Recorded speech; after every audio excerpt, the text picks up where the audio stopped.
What's up, y'all? Back at it. Um, Shocking turn of events developing here in some of these early games. Um, UNC Charlotte is going to get the money at South Florida, despite the fact that at one point they were down 26 to nothing. Uh, Not even a minute to the second quarter. South Florida really let off the gas. Just a dead stop. Charlotte scored a touchdown to cut it to 26 to 7 late in the second quarter. South Florida immediately scored to make it 33-7 before the half. And the second half, they've done nothing. Here, listen to this drive chart for Charlotte. Punt, punt, punt, punt, INT. That was the one that led to the short touchdown that made it like 20 to nothing. Then it was punt, punt, punt, and then a touchdown by UNC Charlotte in their last drive of the half. Before then, 1, 2, 3, 4, 5. Their first 8 drives, they had no more than 5 yards on any of them. One of them, was after a 22-yard gain, they ended up still with only 5 yards. Like it just a total fiasco. Only one first down. They got the touchdown, 3 plays, 34 yards, then the half. Second half, they've had 2 fumbles, a field goal, and a touchdown. They got 1 for 2 and got the last one to put them on 18. That was only a 4-yard drive. South Florida extremely sloppy the whole night. 2 long drives in the first half that led to fumbles. That was early in the game when they still had 33 points. And then an INT late in the half. And then in the second half, they've had stopped on downs and another INT. So they have 5 turnovers and they're up 33 to 18 in one of the sloppiest efforts you'll ever see. The yards at halftime was a joke. It was like 360 to 40. 473 to 187 now. You can't take anything out of it. I'm actually going to dock South Florida pretty good just because of all the sloppiness. That they won't get away with all that next week. Delaware, Western Kentucky, the other game going on. Western Kentucky has a defensive touchdown. They lead by 3. We took 8.5 there, so we're an 8. If live, if you're involved, we should be good. The game is closed 3. The halftime line, Western Kentucky was down 7 and catching a half or laying a half, which is another good bet that I recommended. Hopefully you got some, but we'll see. Nothing's done yet. Delaware coming from their own 3-yard line, trying to chuck it down the field. Interference against Western, so it works. In the NFL, they get the ball at about the 20. It won't be there. It'll be it'll be at the 48. And then they complete a pass. Minicucci up the middle, 23 yards to Wilson. That's at the Western 35. So this drive started with like a minute to go, and they're already down at pretty much near field goal range at the Western 25. Now they went for it on 4th down and did not get it last time.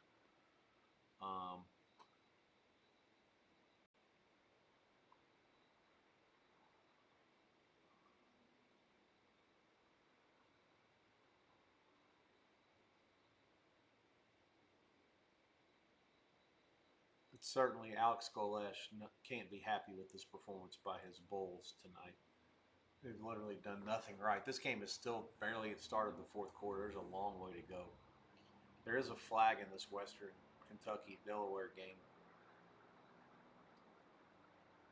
11 seconds left. I'm not sure what it is.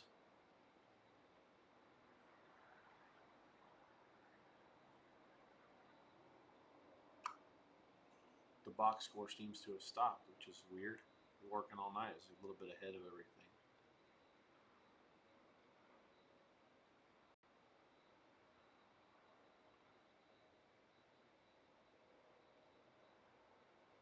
Holding. It's the defense.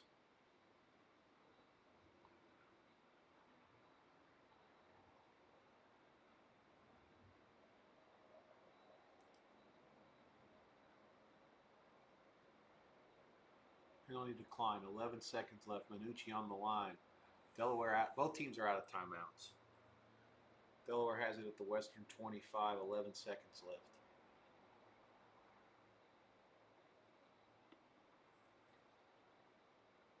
I guess because they declined the penalty, the clock's going to run on the ref's signal. So they're ready to spike it, I guess. There's no play. They're put a second back on there to 12. This is a complete fiasco. What are they doing?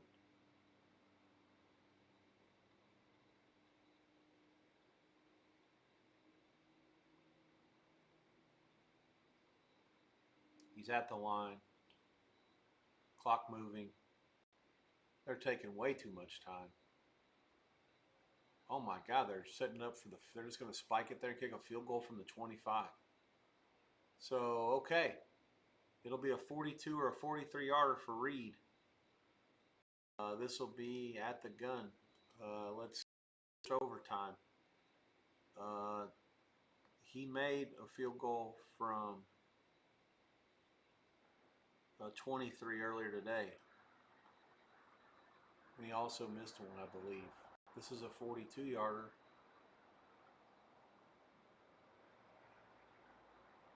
Up. He's going to miss it to the right. And the Hilltoppers on the field. Take it down, Western.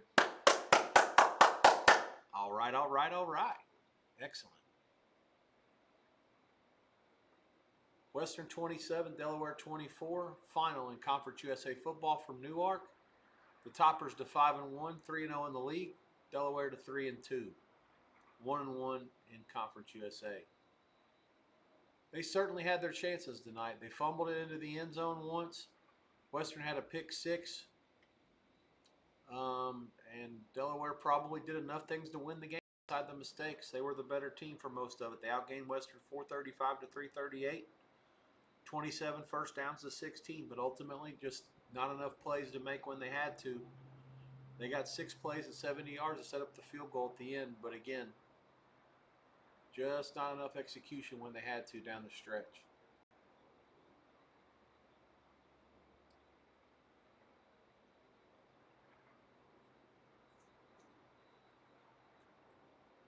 So,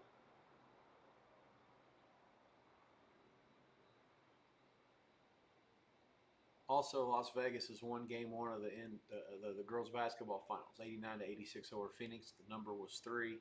It was 3 all day. I don't think it ever deviated from 3, and it fell 3.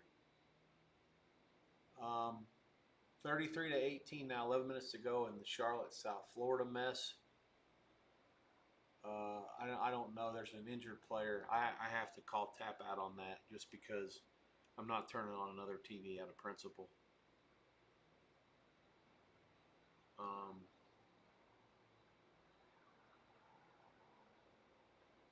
Somebody said Mercury cover. Really? Did the game go up?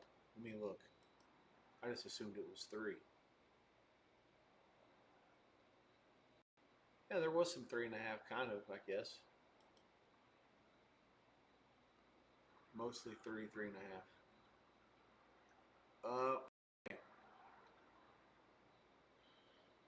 3.5. Yeah, so the other college football game started at 10. There's 2 more at 10:30 Eastern. New Mexico and San Jose State. New Mexico won the toss and deferred. This game opened San Jose 2 and 56.5. At Circa, it closed 1 and as high as 2 and 59. San Jose State has the ball in their first drive and to take it down to the defer.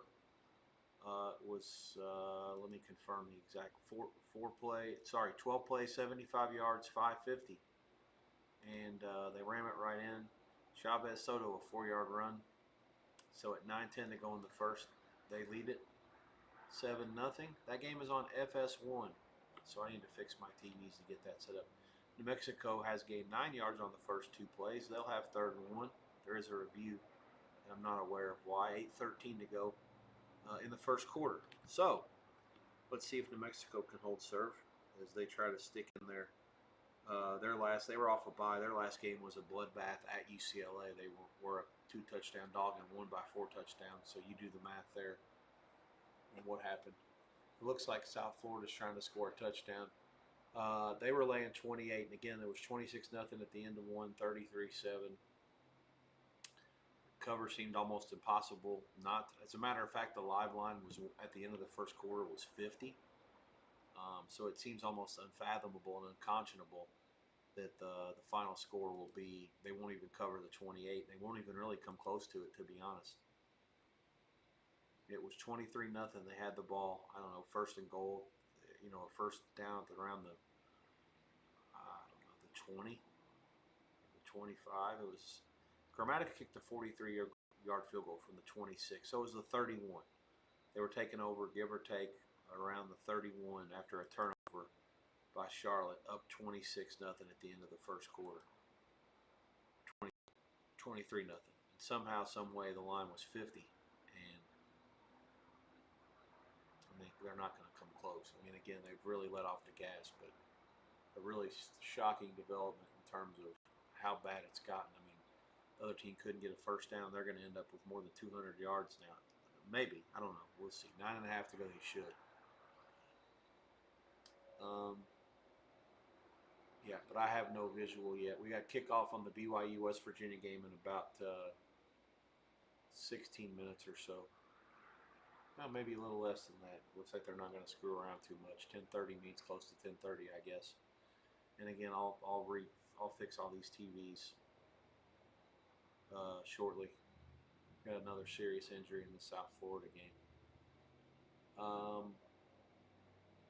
Yeah, Western Kentucky wins the game, and I'll gladly take it. Plus the 8.5 was a good bet live, and that was the most it ever was. So we got it topped out for the first 2 drives of the game.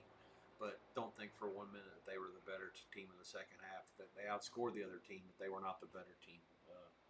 That's one of those where you just take it and you move on. Very happy to take whatever you can get out of it. It was never really a sweat for the win and the cover there, but Delaware just made a lot of mistakes in this game when you're trying to make some adjustments to those teams. And Delaware did that against UConn to an extent a lot too.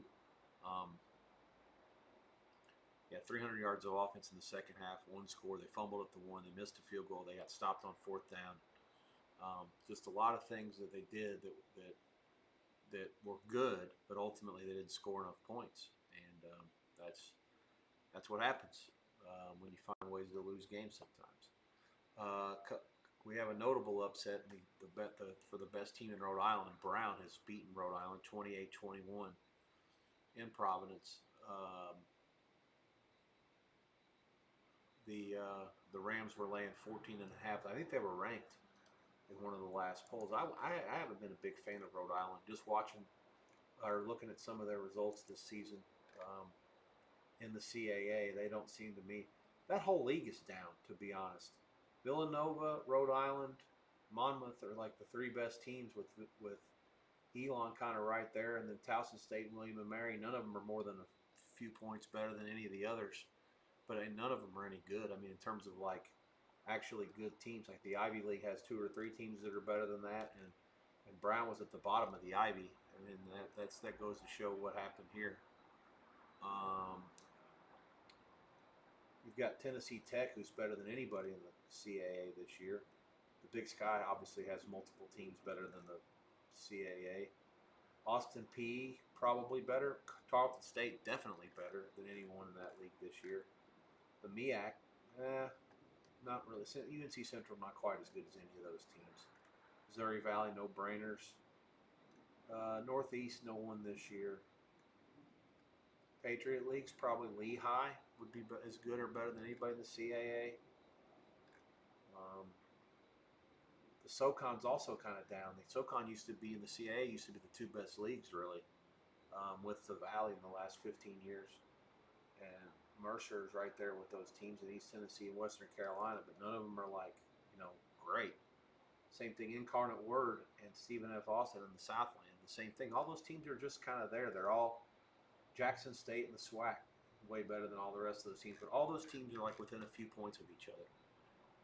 You could take out all the top 3 or 4 teams, the Dakotas and Montanas, and make a playoff that would be like, and take Tarleton out of that too, and make a playoff where you can make 12 or 16 teams where all those teams are literally within less than a touchdown of each other. It'd be interesting.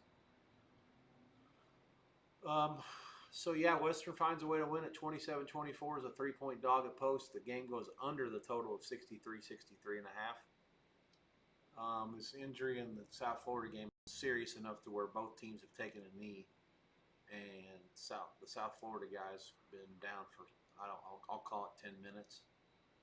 I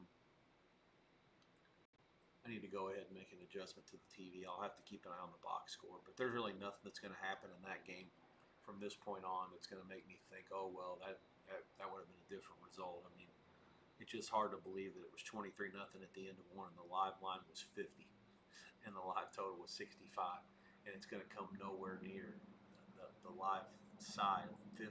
It just seems laughable now. You could have taken 50 with Charlotte, and of course, I didn't think anything about it. They literally could not move the ball, and they didn't move the ball. It wasn't like that changed. It was just the other team started making mistakes, and they let off the gas, which, again, with the trip to North Texas on Friday, you can expect that was a possibility.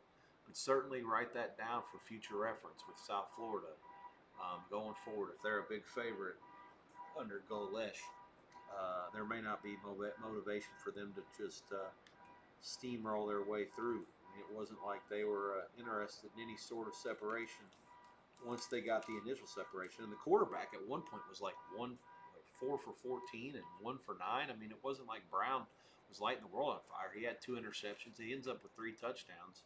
I think he was 4 for 14 with 2 touchdowns at one point. This is Golesh's 3rd year. Let me see if he had any situations where they were laying like an obscene price. The first year, no. Last year against Bethune-Cookman doesn't count. That was the first game. Southern Miss, they laid 12 and they won by a lot. UAB by 13, they only won by 10.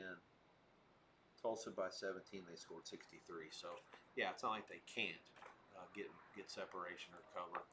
It's just that they hadn't, to this point, they hadn't been in a spot where they were laying this many, especially in a conference game. And clearly it was far too much of an impost for them to try to tackle.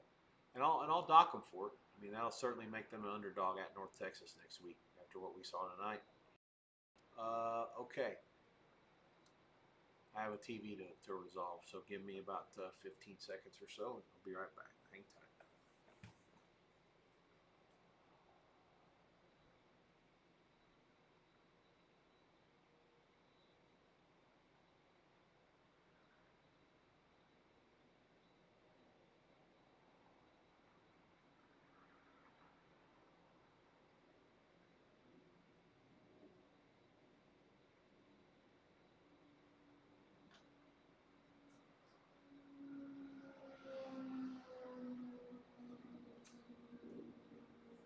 Just in time to see San Jose State get an interception. Number 3 picks it off, and the Mexico coach looks none too happy about this development.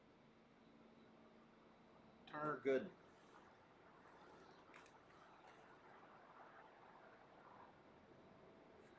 Yeah, 4:16 to go in the first. San Jose takes over.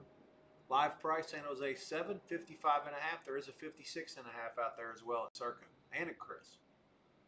7-0, 4:16 to go in the first. Let's see, that ended the drive. It was 36 yards and 9 plays before the interception there.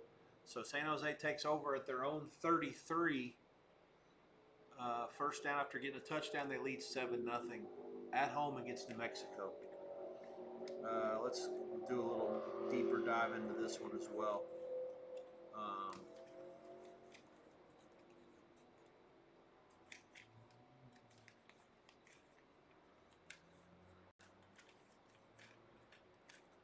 Steele had New Mexico coming in dead last in the Mountain West, and he had San Jose coming in second. So clearly, the way that these teams have played so far this year have wildly dictated what this line would have been this summer. San Jose lost as a 15-point favorite in the opener to Central Michigan. They did get the money in Texas in a game that I had to sweat far too unnecessarily in week 2. That's when Texas scored 4 touchdowns in about 5 minutes. San Jose State kept turning the ball over. But other than that, they were competitive with them. Off a bye, they beat Idaho, and then they lost to Stanford. So they are 1-3 going into this one. But again, this is their first conference game. So as bad as it's looked so far for Kendi Niumatalolo, last year they went 7-6, and they're still in a position where a winning record is certainly in play. And given what people thought, I mean, like I say, Steele had them, coming in second solo in this conference ahead of everybody besides Boise this year. So he thinks enough of them that if they're healthy and they're playing well, the league schedule has New Mexico at home, at Wyoming, at Utah State, then a bye. Then you go Hawaii at home, Air Force at home, at Nevada, at San Diego, sorry, and then Fresno at home. So there's no Boise on the schedule at all. And really, there's no reason why they can't win all these games if they stay healthy. So this is going to be one of those where if they play well here, you're going to look back and go, were they only a 1-point favorite against New Mexico all the way back on October the 4th? Is that possible? And October the 3rd, actually, this game is being played. Steele didn't account for this game getting moved to Friday night. New Mexico, on the other hand, went to Michigan, got the money in the opener, beat Idaho State, and then they won at UCLA by a bunch. Oh, yeah, that's right. They had a bye, and then they thumped New Mexico State. That was a game I actually liked the Dogs some. New Mexico State was ahead early, and the other team took over and was dominant late. Thought they were a little sloppy off the bye. Both teams are off the bye, but that was a good win. So I can understand why. I think I made a big adjustment up on New Mexico. But even then, I still made New Mexico State 4.5 here or 5. So I really leaned San Jose. And I guess at the end, when it got to 1, I probably should have had -1.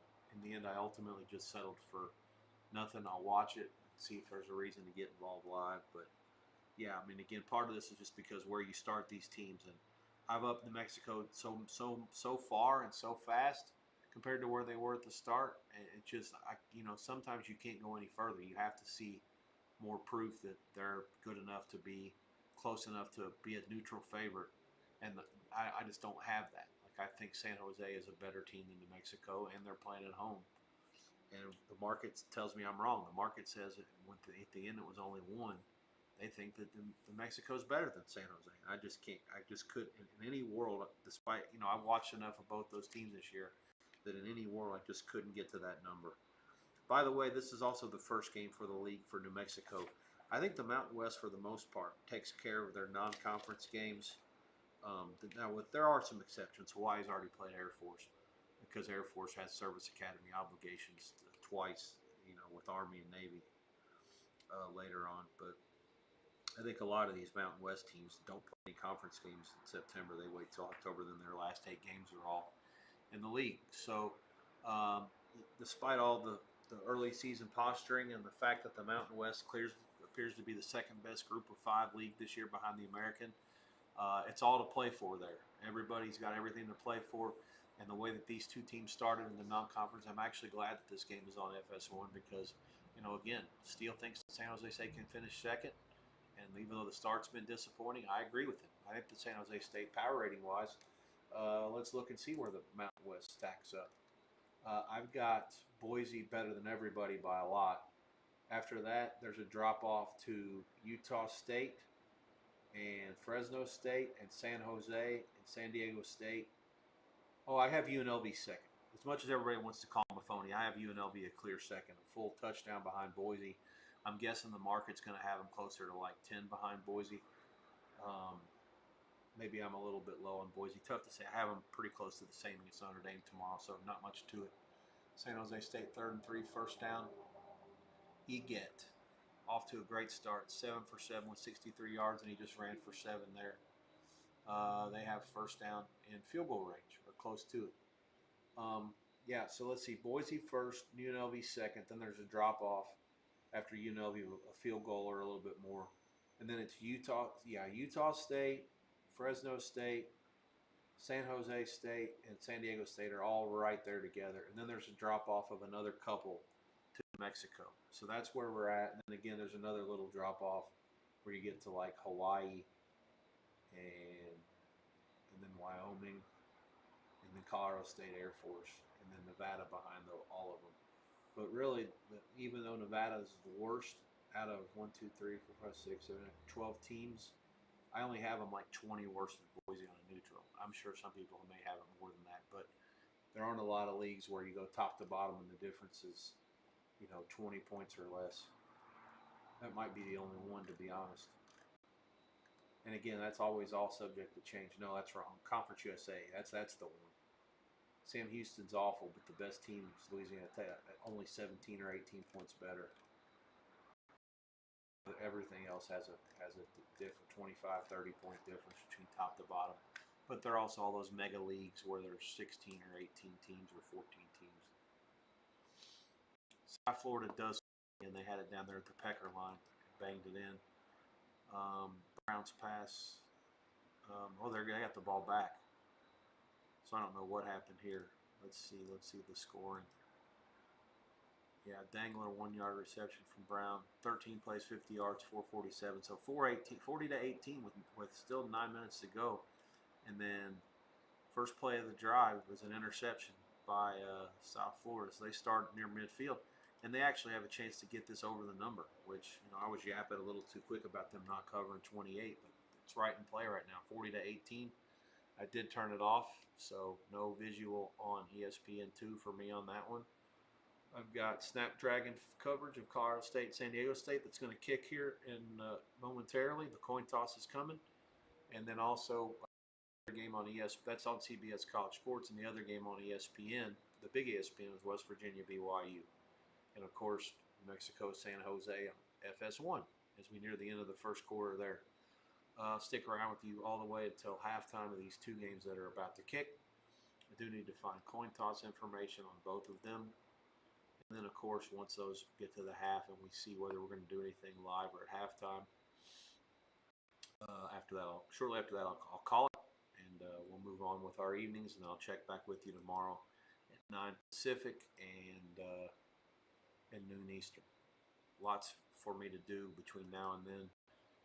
Still some fight work to catch up on. Still have to finalize some preliminary thoughts on the Premier League.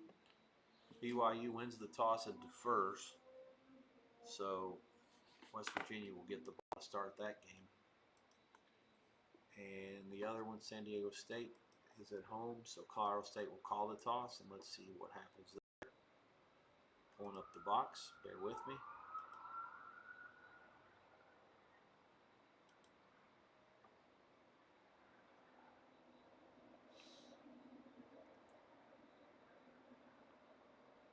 Nothing yet. Stay tight. Hang tight. I'll keep you posted. Princeton has beaten Columbia 17 to 10 in the Ivy League. Princeton was laying 4.5, 5. Just close to what I made it.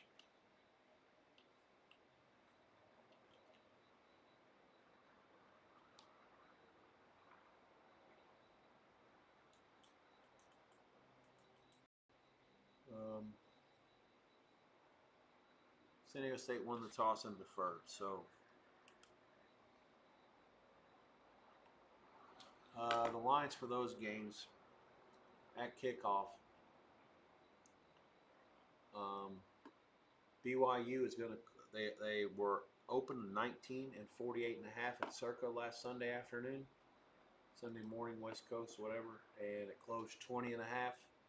There was some 20. There is a 19 and a half at a couple places offshore. The total from 48 and a half down to 46 and a half. So that's the final number there. In San Diego, at Snapdragon, San Diego State was 3 and 41 and a half at Circa. They closed 4 and a half, and there was a 5 out there at Paradise Wagers. And 40 and a half, 41. Let's call 41 the consensus total. I made that San Diego State 7, so I agree with the move. The BYU situation without West Virginia's quarterback situation is a total guess. 18 is what I came up with, so not enough to play it, but lean the favorite. And of course, San Jose State 4.5 to 5, and they closed as low as 1, which probably should have been a bet. They lead 7-0 at the end of the first quarter. Again, that game is on FS1. 2nd and 1 for San Jose at the New Mexico 28. You get 8 for 8 for 68 yards. They've also ran for 51. So 119 to 36 is the yardage in favor of the Spartans. South Florida does score a touchdown. Brown rushes it for 13 yards. Why is he still in the fucking game? 17 carries for 162 for Brown. 19 for 34, 211, 4 touchdowns, and 2 INTs. I consider him playing like a subpar game here, despite these stats. 2 INTs against UNC Charlotte is just like, I mean, you get 1 mulligan against the defense that bad, you don't get 2. And he was 4 for 14 at one point. I'm sorry, I don't like piling on stats against shitty teams. I guess the coach might know the number, though. I mean, somehow this game's gotten to 65. It flew over. The number of possessions is astonishing. It's going to be a 4-hour game when it's all said and done. There's still 7 minutes left to go in that game. We're on the 16th possession so far for UNC Charlotte. I mean, that just 1, 2, 3, 4, 5, 6, 7 punts, all in the first half of the first 2 quarters. And then since then, they've had 4 turnovers, 2 touchdowns, a field goal, then the halftime buzzer, and now this possession. Yeah, so South Florida's had 15 drives, 4 turnovers, stopped on downs, 3 punts, 2 field goals, and 5 touchdowns. Sorry, 6 touchdowns and 1 field goal. And then, of course, they have that safety on the block punt. That box score makes me exhausted just looking at it. Okay, first play of the second quarter, and San Jose on the move. First down and another first down. It looks like they'll be near goal to go, not quite. Looks like West Virginia is already 96 seconds into the game. Brigham Young will take over at their own 13. 3rd and 7 for San Diego State's defense. And they're also going to get off the field. So 2 underdogs on the road, both are going to have to be forced to go 3 and out. Colorado State loses 4 yards on their drive. West Virginia gained 8 on theirs. Bear Bachmeier, number 47. Going to take a shot. And he's got a man. Single coverage, and it's caught. 47-yard gain. First play to Chase Roberts.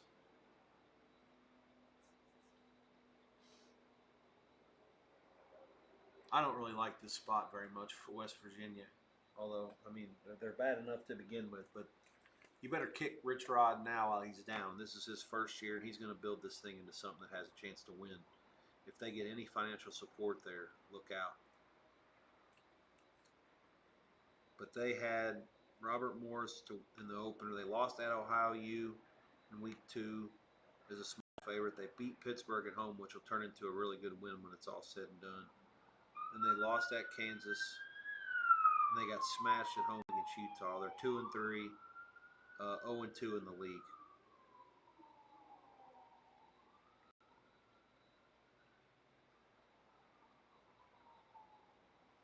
I think the Big 12 is one of those leagues that one of those conferences they play 9 league games. All right, San Jose State bangs it right in again. So, can't ask for a better start up there if you're on the Spartans. Coleman from Eget, 11-yard touchdown on the slant, 9 plays, 67 yards, 4:54 off the clock, 14:22 to go before the half, and San Jose State leads New Mexico 14-0. Lobo is off of a turnover on their first drive. We'll try to do better on their second, as we're early in the second quarter in San Jose.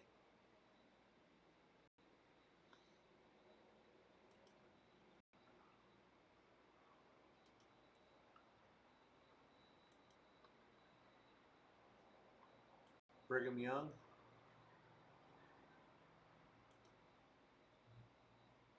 Got down to the 30, it looks like. Then they started going backwards.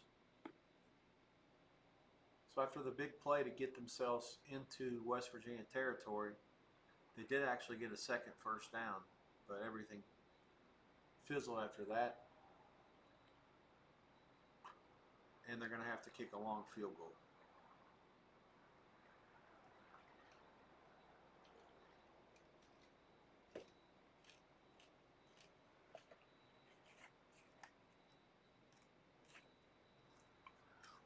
San Diego State starts with pretty good field position at midfield against Colorado State.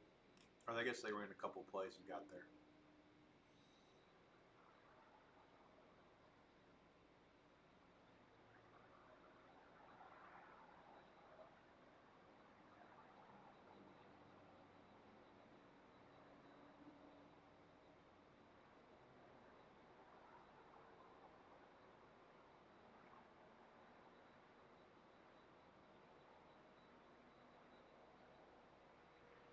And the 48-yard field goal by Will Farron is no good. And Brigham Young, after one 47-yard pass by Bachmeier down to Roberts, ends up getting nothing on their first drive against the Mountaineers. WVU takes over.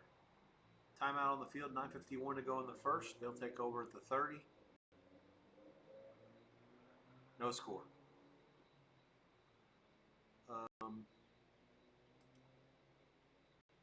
San Diego State picked up one first down, 25 yards.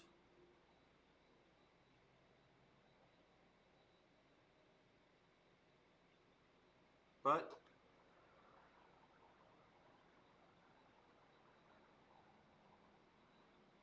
Lucky Sutton, a couple of carries after an incompletion for 5 and for 1 on 3rd and 5. Sets up 4th and 4 from the 44.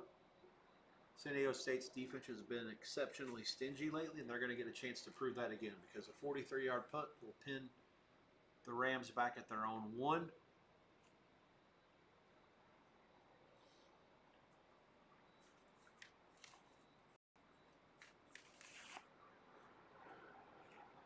These Mountain West games are fun to watch. Like I said, these teams are a lot of them are pretty close together. San Diego State beat Stony Brook in their opener. Then they went up to Washington State and laid a turd. That was a game where the whole world was on the other side. Every wise guy was against me, and I had San Diego State, and they shoved it right up my ass. Frustrating game. I had to make a big adjustment to them. So what do they do next? They come back after a bye and beat Cal 34-0. Then they go out to Northern Illinois and win a game 6-3, which going to DeKalb and winning there, I don't care what the score is or how ugly it is, that's a great win. Northern Illinois kicked a field goal on their first drive of the game, and they got nothing else the rest of the way.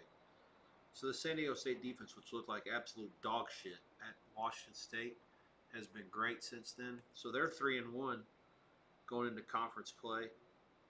And the defense has only given up a total of 3 points in the last 2 weeks. And like I say, that Cal win woke up a lot of people. They were a decent dog in that game.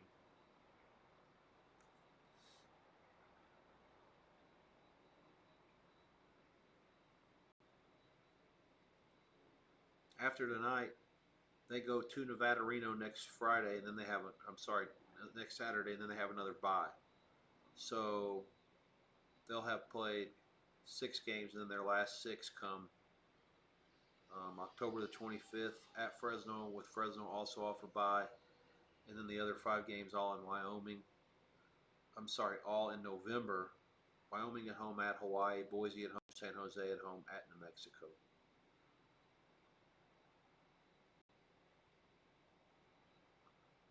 So that's what it looks like for San Diego State. Certainly a team that could be in the running as well, especially if the defense keeps playing like this. Of course, here I go talking about that. The first play out of the timeout, Jalen Dupree busted for 31 yards out to the 32. First down, Colorado State. Again, that game is on CBS College Sports, CBS Sports Network, whatever you want to call it. Wow. New Mexico's quarterback threw a ball that was popped up in the air about 10 yards. The defensive back and the receiver, neither one of them saw it. They both hit it. And then another receiver comes flying in for New Mexico outside the play and catches it for a first down. I'll call that extremely fortuitous. It actually hit the receiver's helmet, it looked like. And then another receiver, 17, comes in and makes the play. Yeah, the ball was on the receiver before he saw it. It might concussed him. That was a bullet. Great catch by 17, Buckley, for 11 yards and a first down to the 45. After that, you got Jack Lane giving it to McKinney for a gain of 1, third down, 11. Okay, that's the 11-yard gain. So then they got a deep pass for Thomas, incomplete. Another completion to Keegan Johnson for 7. And now Lane keeps it for 5. So New Mexico on the move here. A little bit of luck, but that's part of it. On 3rd and 6 to complete the first down pass off the helmet. Let's see if they can capitalize and get points out of it. Their first down at the San Jose 33. Clock moving inside of 11 minutes in the second quarter.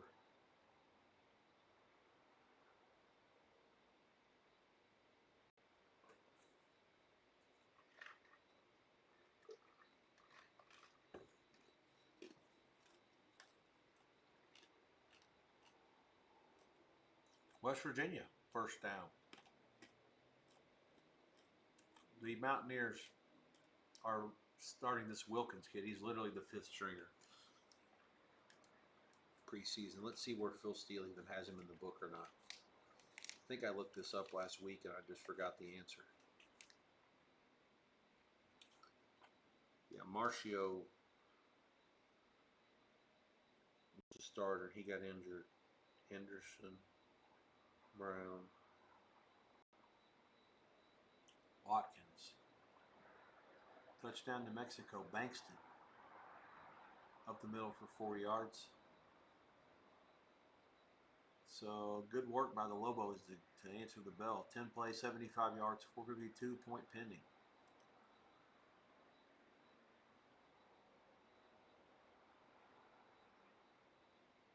Yeah, this is funny.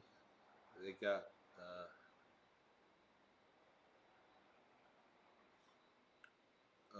Phil Steele has him as number 14, Khalil Watkins, and he's Wilkins' name.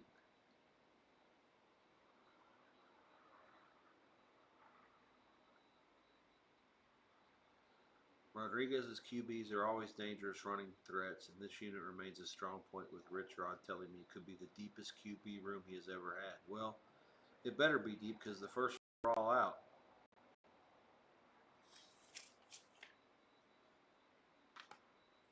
Oh man, my allergies are killing me. You guys can't see it, but I feel like somebody needs to stick like an air hose up my nostril and then just pop it. Not sure how BYU got the ball, but they did. And they scored a touchdown. Let me go back here and see what happened. I see an interception. And I see it ran all the way back to the 1 yard line. 1 yard, one play.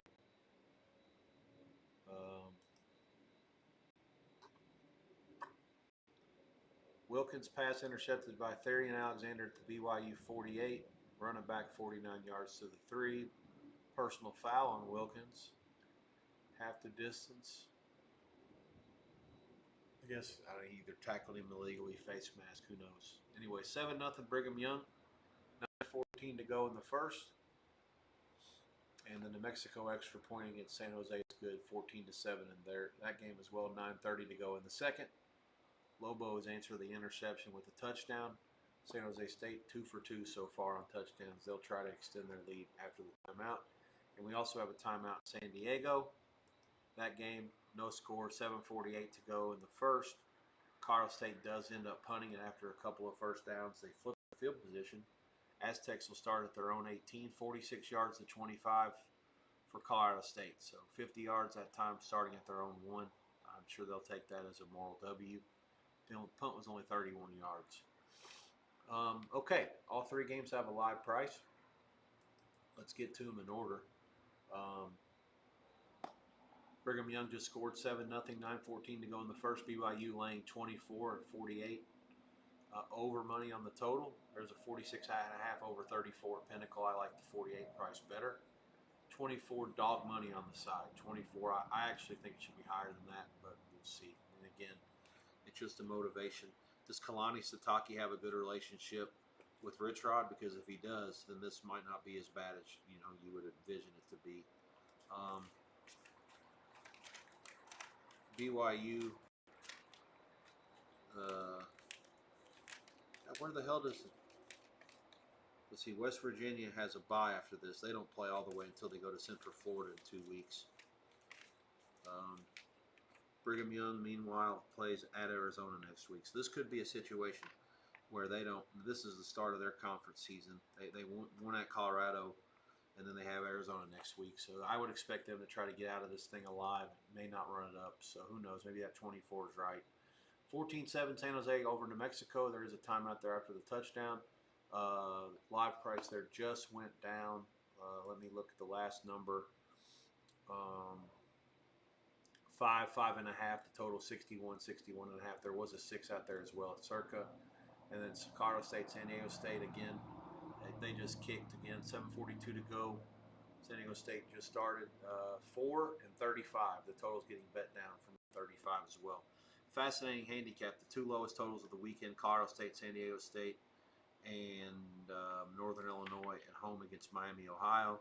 That game has sharp money on over and other sharp money on under. I think Barry Horse went under 39 earlier, and there's sharp money on Miami over 38. So two-way total action in that one. Barry Horse not running good so far this season, but hey, long way to go.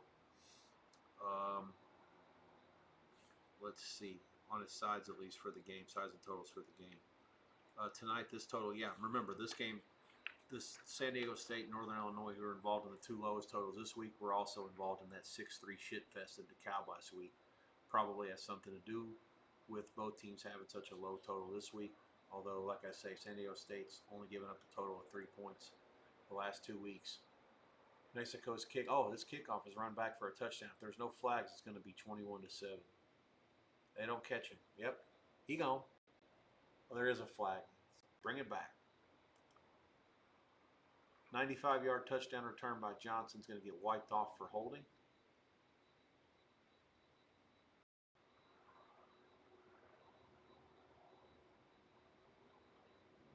I don't understand. We'll be enforced on following kickoff. Why? I don't have a remote for this. I got no chance to have.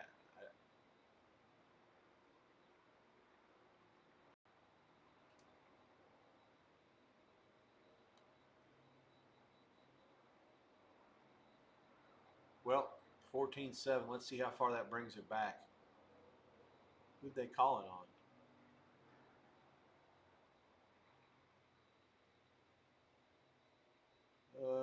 Okay. I'll buy it. 16, he held him. Sure. The slow motion makes all that shit look worse. I don't give a shit what anybody says. Anytime they show a penalty like that's on the fence and you like if it's close and there's a because the slow motion just exacerbates everything. If there's a play where you need to look at something to see if it really happened or not, almost every time when they show it slow motion, it's hard to turn it away. Look at this shit. Drops them all the way back to the 15. So huge penalty there. Stacked up at the line, no gain.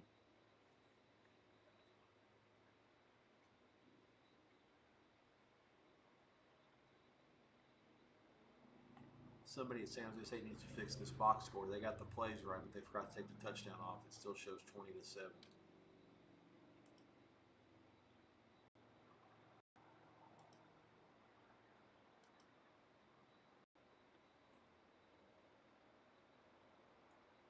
We got San Diego State's guys dancing, and the lights are flashing. I guess it's a touchdown for the Aztecs. Donovan Brown.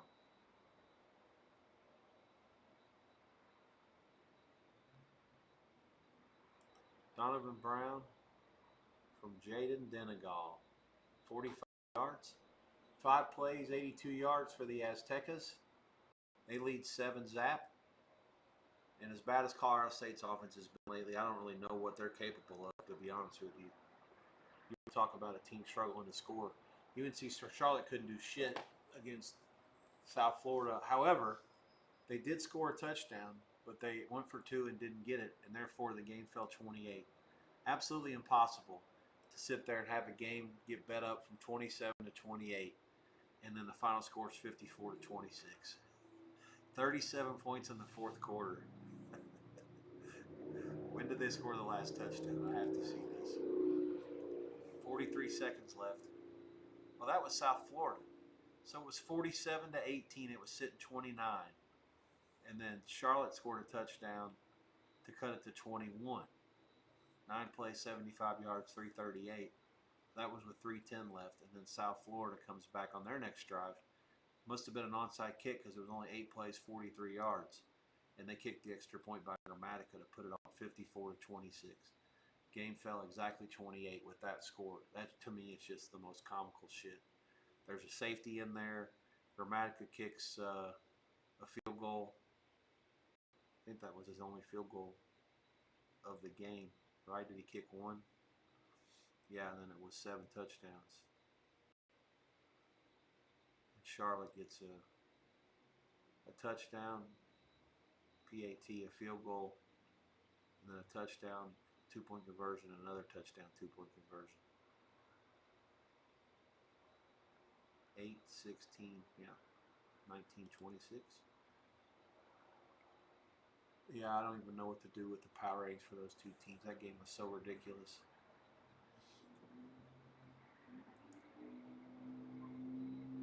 West Virginia averages 27.6 seconds per play, and their average drives are less than 2 minutes. Their tempo is the fastest in Division I football. Probably not a recipe for success if your offense can't stay on the field. I have a feeling in the Big 12 it'll be really tough, especially when you're down to your 5th-string quarterback. 3rd and 5 there. Wilkins ended up scrambling for about 3. It'll be 4th and short. Danny Scudero into the paint for San Jose State. And penalty or no penalty, Eget leads them on an 85-yard drive down the field again. 20-7, point pending, 6 plays, 85 yards, 3:03 off the clock. Point's going to be good. Hang tight for the adjusted live price.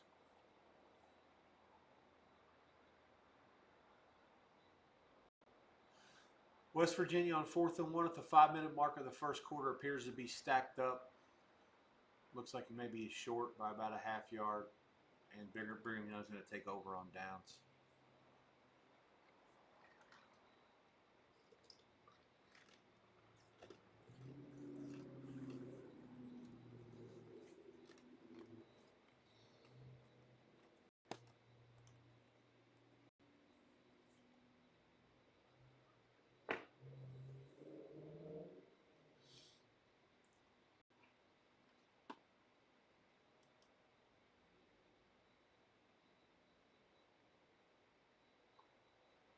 If you'd have told me at the start of the second quarter of that Charlotte-South Florida game, the final score was going to be 54-26, I would have given you 1,000 to 1 odds.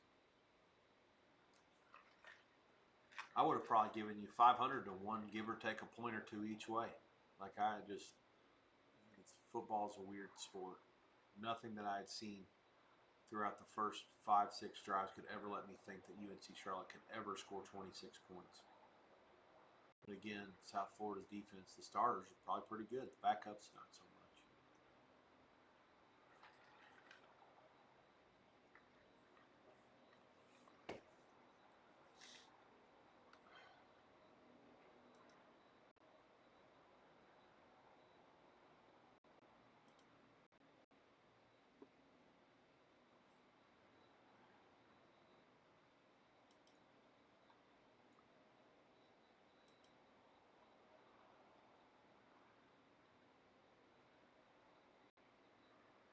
I feel like somebody stuck a towel up my left nostril. It's awful.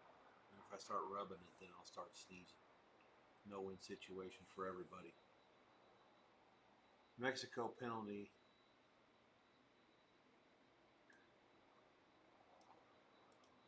Roughing the kicker. These are situations where once they do that to me, now I want an onside kick. Because it ain't like pro where you have to declare. College, you can just do a surprise onside kick, and you're already kicking from midfield now.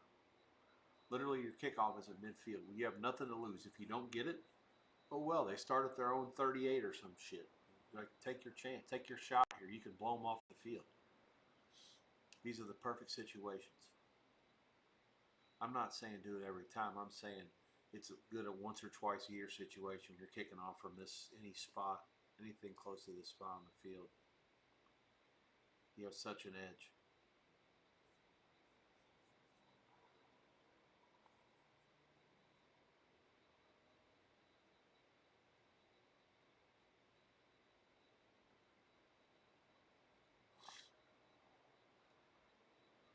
However, they did not do that.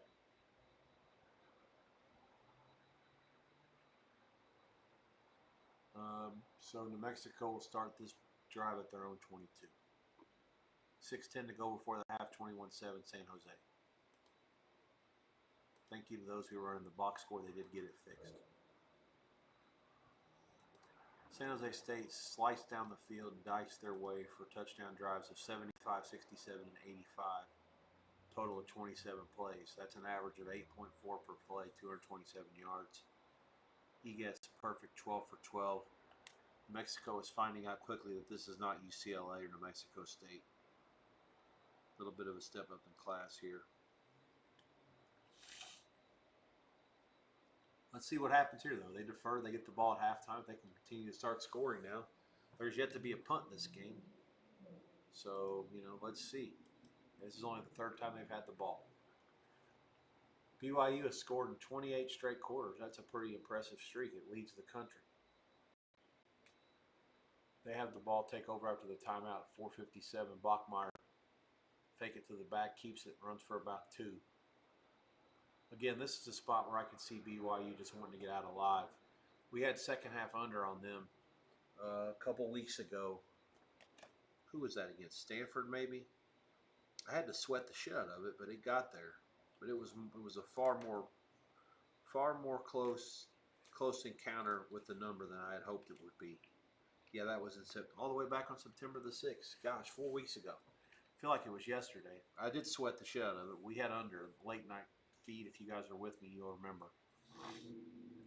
Bachmeier fires it to the outside. That's complete for just a minimal gain. They went to East Carolina after a bye and beat them 2 weeks ago.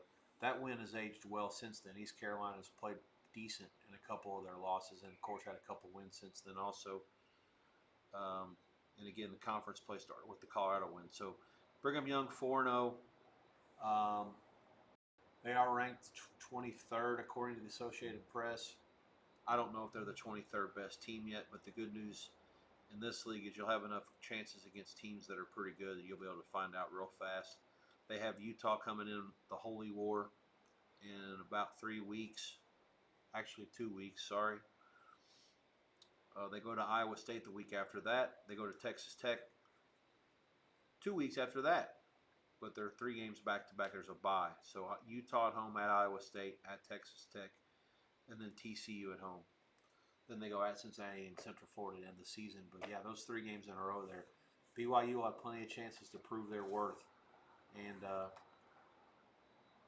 yeah, I don't know if Stanford and East Carolina, the non-conference, is enough meat on the bone for them if they go 12-1 to make the playoffs or not. Anyways, they're in the end zone for another touchdown. 3:41 to go in the first. This one's from Bachmeier to Parker Kingston, 54 yards. He caught this one actually in the backfield and took it all the way to the house. This is a 3-play, 57-yard drive, 1:16 off the clock. It's getting late early for the Mountaineers, who did force a missed field goal for BYU on the first drive, but then INT led to a 1-yard touchdown drive, and then loss on downs led to a 57-yard BYU touchdown drive. 14-0 Mormons. 3:04 to go in the first. San Diego State has it back against Colorado State. I just don't know. I mean, this Norvell took the Colorado State job off some pretty good offensive success at Nevada Reno, and they have yet to come close to duplicating that there at Colorado State. Let's see who San Diego State has up next. As good as their defense has played, I'm actually encouraged. I'm still kicking I'm pissed off. San Diego State ends up having like a 10-win season. I'm going to be like, what the fuck happened against Washington State? That's just going to be the ultimate head scratcher for me the rest of the year. They're going to be 4-1 after tonight, and they go to at Reno next week. So then they're going to be 5-1 going into their bye. The last half of the season, at Fresno, Wyoming, at Hawaii, Boise, San Jose, at New Mexico. I mean, those are games for the most part, with the exception of Boise, probably all winnable. They could easily win 9 games, maybe even 10. Fucking Washington State. I'll never understand that one. Oh well. Obviously the defense has to stay healthy, but I've been really impressed. This guy came over from Kent State and went to Colorado as the offensive coordinator for Dion the first year, and he's not there because he's not a defensive coach. I mean, his bread is buttered with offense. They ran the flash fast offense at Kent State, just super hyper speed. And now at San Diego State, he's figured out, all right, we don't really have the weapons to do that the way that I want to, and our defense is great. Let's keep them on the field for a little bit longer. It's worked out well the last couple weeks. This pass here was dangerous. It could have been intercepted. Instead, it was caught on 3rd and 3 for about a 5-yard gain. They'll move the sticks out near midfield late in the first quarter. Oh, a horrible spot. They say 4th and 1. He's got to challenge that. That's terrible. I mean, if I was the coach, I'd whatever it takes to make a scene on that one. It's like, you got to be shitting me, ref. You missed it by 3 yards. Here comes the ref and the refs. Oh, we got a New Mexico touchdown. That didn't take long. 21-13, extra point is good to cut it to 7. This is Humphrey who runs it in from 1 yard. 6 plays, 78 yards, 241. Drzewiecki's extra point is good. 21-14, San Jose State. 227 to 180 in terms of yardage in this game. Drives, Mexico INT. Sorry, it's the other way around. San Jose touchdown, New Mexico INT. San Jose touchdown, New Mexico touchdown. San Jose touchdown, New Mexico touchdown. Each team's had the ball 3 times. 5 of the 6 drives have led to touchdowns. Spartans will try to stay a perfect 4 for 4. There is 3:29 left on the clock. They have 2 timeouts. The Los Lobos have all 3. Let's see how this chess match develops once San Jose gets it back on offense. The interesting thing, their time of their possessions were 550, 454, and 303. So somewhere in the 7-8 play range, maybe with the timeouts closer to 10, would be ideal here. And they're averaging 8.4 per play. So that would work out quite well to run the clock down pretty good and don't allow New Mexico to double dip on you because they do get the ball to start the second half. All right, they overturned the call in San Diego. First down, Aztecs. Norvell surely can't be serious thinking that they were going to keep that. It was a terrible spot on the field. Timeout in Provo. Is that the end of the quarter? No, just a timeout. West Virginia has 3rd and 8 at the 30. 9 seconds left. They actually have it in BYU territory. What happened here? Let me look at the plays. Wilkins run for 11, run for 9. Then they ran for a first down. Scotty Fox Jr. is the new QB. What happened to Wilkins? Okay, he came out for a couple plays. He ran for a loss of 1, then a gain of 23. Hubbard out of the gun loses 3. And Wilkins back in there gets 5. So it's 3rd and 8 at the BYU 30. Fox, 15, the other quarterback. Was this the 6th stringer? I don't think he's even in the book. I had to have a talk with Phil Steele, tell him to do a better job of listing at least the top 6 quarterbacks the next time. How many fucking quarterbacks do you have to recruit to have a college football team these days? I mean, think about it. Some of these kids are getting paid 6 figures just to be backups, and the quarterbacks are supposed to go like $1 million, $2 million at least. Maybe a little bit more for the super high-end ones. Like, if you're a backup, like 4th stringer, what do you make? Like $50K? Like $20K? I don't even know what they pay these kids that are that low. It's Phil Steele's fault for not listing all 6 of them. Number 15, who is this? Scott Keene? Is that him? Nope, this is Fox Jr. I don't see a Fox Jr. in here. Yeah, this is like funny as shit. Yeah, Rich Rod can say the deepest quarterback room he's ever had. I don't give a shit how deep your quarterbacks are. You're not supposed to be playing 6 of them before the first week of October is over with.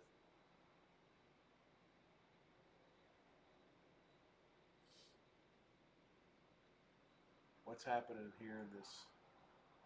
Colorado State has the ball. Oh, wait a minute. What's going on? Is there a fumble? I have no clue. San Diego State has the ball past midfield late in the first quarter, 2nd and 1. Draw. First down. Gain of about 10. San Jose State right back down. First down on the first play of the next drive.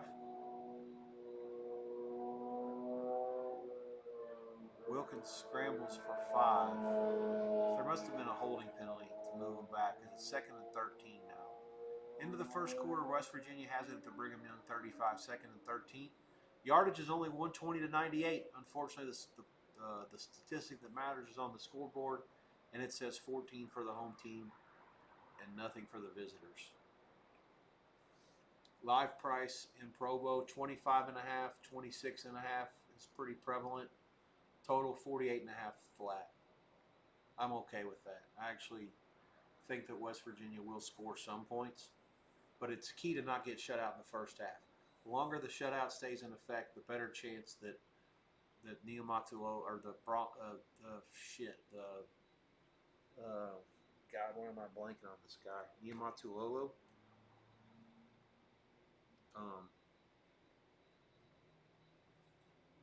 Sataki.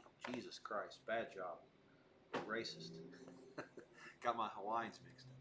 Sataki's been there 10 years. I got to be better. No, they do a good job of if there's a shutout, they can sniff it and they'll try to play for it. So it matters at halftime. If West Virginia gets off that 0 and gets it to at least 3, then there's a really good chance that they can do well against BYU's backups. And if Rich Rod tries to stay after it and play hard with his scrubs. But this is, Rich Rod's always taken a step up in class for all his jobs until he got fired. Was it Michigan, I guess? And then he had to step back for a few years before he built his resume back. And with this, he went to, was it Jacksonville State, I think, to start back before he went to West Virginia again. So, yeah, like Jacksonville State job was the first one where he was really outclassed against a couple teams. I'd have to see how he reacts with the roster situation being the way it is. How really aggressive do you want to be in this spot if you're behind 3 touchdowns in the third quarter? Like, are you really trying to stay aggressive enough to try to compete in this game, knowing full well you got the rest of the season with the 5th-string quarterback most likely going to be leading the way? I just don't know. I mean, clearly, West Virginia and Oklahoma State are the 2 worst teams, and it all depends on depth. And I don't know, surely to Christ, one of those guys might be coming back. I haven't done extensive research, but are they all out for the year? The top 4 really out for the year? They don't play next week, so they have until they make their trip to Orlando in 15 days to play Central Florida. So I don't know. Surely to Christ, at least one of them will be healthy by then. But what about everybody else? You want to put yourself in position to win games down the stretch and build confidence for the future. Last thing you want to do is have guys in there late and have them get hurt or injured, in a 3 or 4 score game. That's why I don't understand why South Florida's quarterback was playing at the end of that game against UNC Charlotte earlier tonight. All 3 games are at a commercial. The timeout scores 21-14, 2-minute warning in San Jose. They have the ball 4th and 3 at their own 47. Live line is 4 minus money, total 68.5. Colorado State, San Diego State at the end of the first quarter, Aztecs hit a big play right there before the gun. 19-yarder to the 15. So it'll be first down at the Colorado State 15. They lead 7-0. The live line 14.5 and 40.5 as well. I actually like San Diego State here, but I would only lay 14. I can't lay more than that. Chris has 14 minus 14. That might not be a bad bet, but I'm going to pass on it just because. Do you really want to lay big numbers with San Diego State? I mean, the scoring could turn off at any time, and it wouldn't surprise me, even though Colorado State's clearly not very good. I think we may have missed one here, but I don't know if it's too late or not. 14.5. I can't, because there's only one out, and I can't give you guys a 14 minus 15 when you can't get to it. If you don't have a Chris account, you can't get to it. Pinnacle not dealing that game. West Virginia does kick a field goal. So 14-3 Brigham Young. 45-yard field goal. 9 plays, 48 yards for the Mountaineers. 14-3, 14-15 to go. First half. The yardage is only 120 to 100 in that game. BYU 25 minus a bunch. 51 the total. 2-minute warning in New Mexico, San Jose State. That'll be the first one that goes to the half. It did start at 10. The other one started a little after 10:30. The Wilkins kept the ball on 3rd and 8, got 3 yards, so it was 4th and 5 when they kicked. It wasn't like he kicked on 4th and 1 just to get points. I know that's something my guy John Murray drives him nuts. It wasn't even a keeper, really. He was supposed to throw it to the left, but there was nothing there, so we kept it. It could have been a run the whole time. I don't know. I didn't see guys going downfield though, so probably not.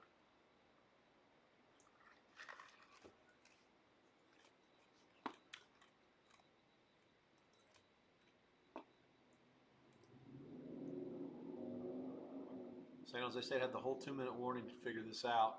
Now there's a bunch of movement at the line. They were checking to something. I don't have the box up here, so I'm going in blind.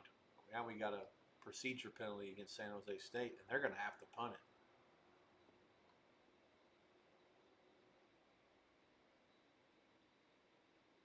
Yeah, Kenny Niumatalolo is none too pleased about this. That is akin to New Mexico breaking serve.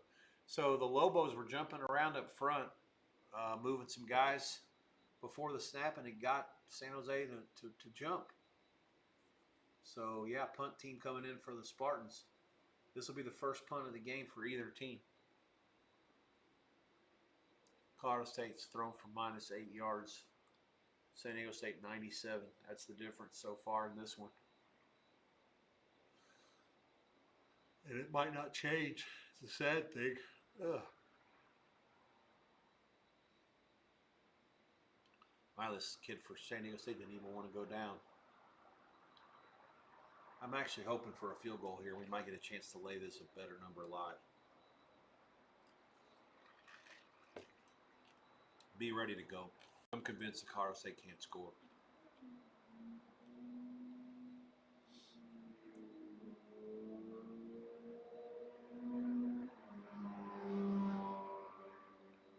Who's this flag against? Man, I got too much going on. 3 games. Hang on. So San Diego State's down to the 6 now. Be third in about, maybe 5.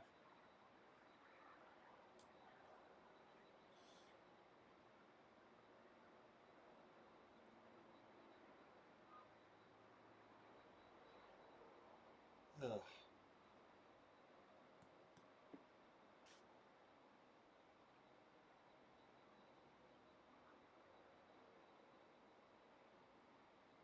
The Utah coaches, the New Mexico coach has been trying to figure out what to do after this flag for at least 8 minutes. San Diego State quarterback rolls left and gets it. That's 4.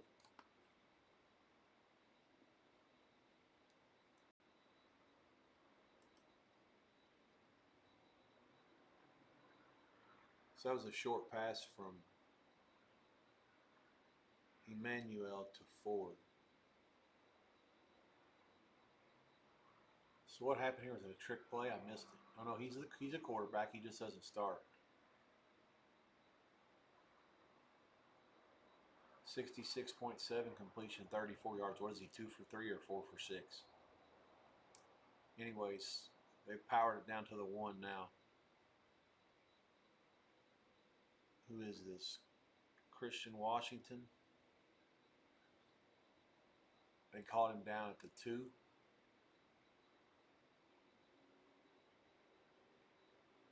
Pistol. Back to Washington, bangs it in. Touchdown, San Diego State. 13-0 point pending. 13 plays, 64 yards, 653. God damn it, that's unfortunate. We didn't lay the 14 and a half. Now what? I think under might be the way to go. Colorado State can't score. What does San Diego State have next? We looked this up earlier. I get all this shit confused because there's 4 teams for this conference playing tonight. At Nevada, Reno.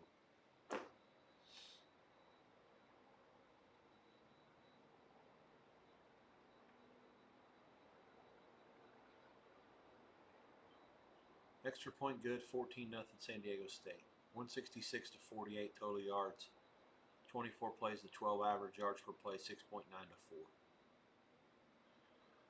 Colorado State 2 for 5 for -8 yards passing. The quarterbacks also ran for -2.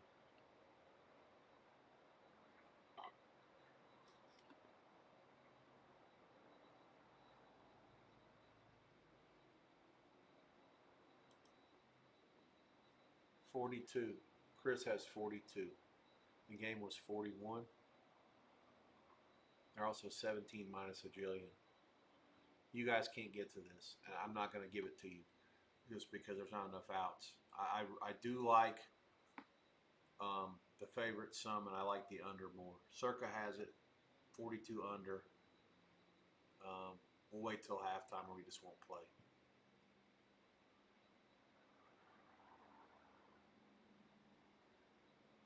At the end of one, there was somewhat of a market. But this game by far has the least live options of any of the other two. Mexico, San Jose, and West Virginia, BYU both have more. I don't really feel comfortable giving live because of the fact that these games, I have a delay on all of them. So me having to go through the box score is my only way. I mean, I'm watching it with my eyes, but I'm seeing what's happened after my eyes already processed the box. I'm seeing what happens in the box before anything happens on the field. Like New Mexico is out at midfield right now, but I know they're 2nd and 11 at their own 48, so they're going to lose a yard. The quarterback gets sacked, and they're going to have to call a timeout. And that hasn't happened yet on my TV. Lane is now 12 for 14 for 153 and an interception for New Mexico. Eget 13 of 14 for 161 and 2 TDs for San Jose State. So the quarterbacks combined 25 of 28 in this game. 2 TDs and a pick. Mexico has gotten their touchdowns on the ground, both of them. They have 15 carries for 50 yards. San Jose State 17 for 84.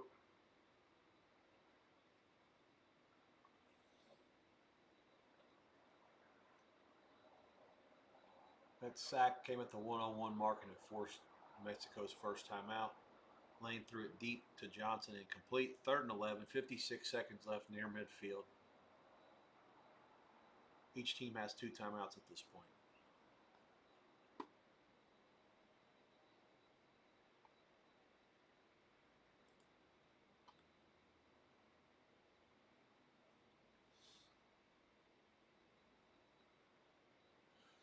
Brigham Young clock moving. 10:38 to go before the half. Draw. First down at the West Virginia 28. Now let's see what the box score tells me they're doing.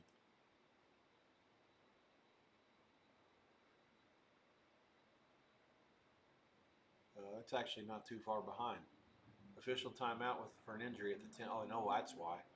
10:25 to go. Timeout. Brigham Young 14-3 over West Virginia. There's a timeout on the field. First and 10 at the 27. They call it. BYU 25.5 minus money 48.5 over money. There's also a 50 flat at Chris. I can't in good faith go under now that the shutout's over with. I don't think I like over either, even though West Virginia wants to play fast. Maybe them to cover. Yeah, BYU's going to let off the gas at some point. I don't know if this is the time. Maybe if BYU gets a touchdown here, we think about going on West Virginia. Let's do that. Let's hang tight. BYU gets a touchdown here.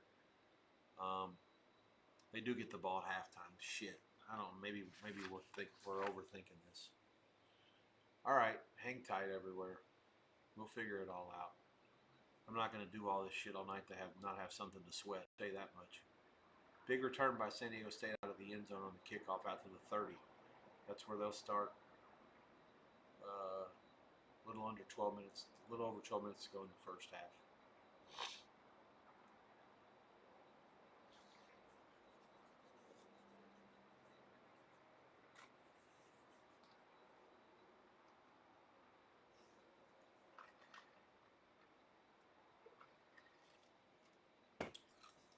Colorado State yet to get a first down so far. Drive summary. Punt, punt, punt. And of course I say that. Here they go. Lloyd for a gain of 9. Nope. Then they got Dupree for a gain of 12.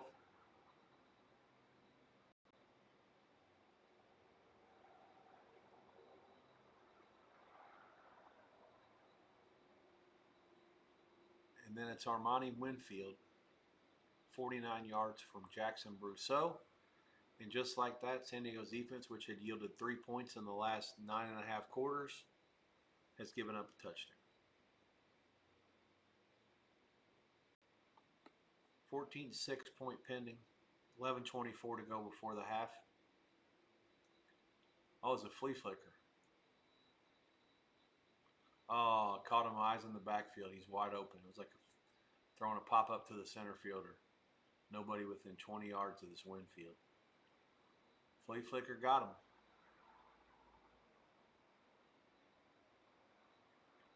14-7, 11:24 to go before the half. Wow.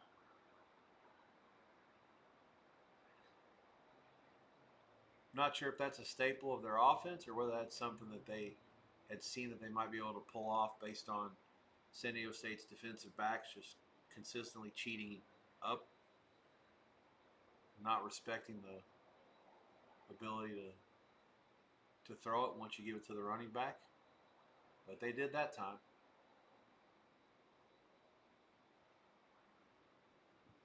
Ugh.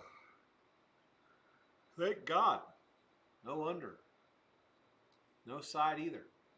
New live line is like 11.5. The dog 40. Why would they use that? Just use 10.5. Circa 11.5 flat. It's almost a scalp on the screen. 48.5 over. Over a quarter, over 30. Man, that's so many points in that game. Surely it has to slow down at some point, don't it? I feel like Colorado State got me on one big long play. But again, the shutout's out of play, so who knows? What happened with New Mexico here?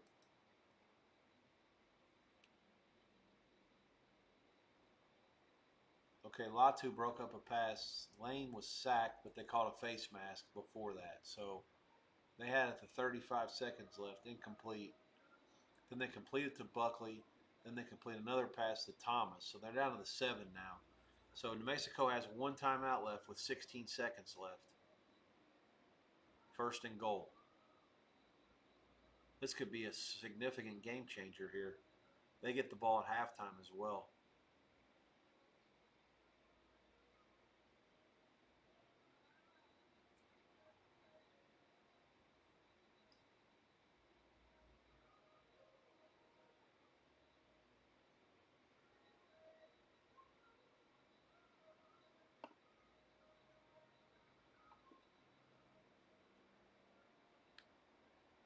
Lane is sacked. Loss of 2, back to the 9.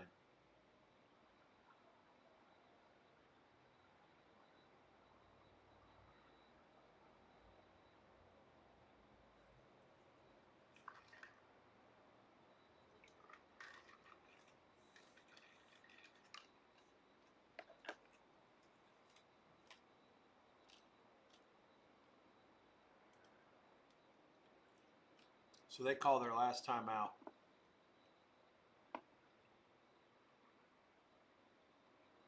Lane throws incomplete to Thomas. It'll be 3rd and goal at the 8 with 3 seconds left. They're likely going to have to kick a field goal.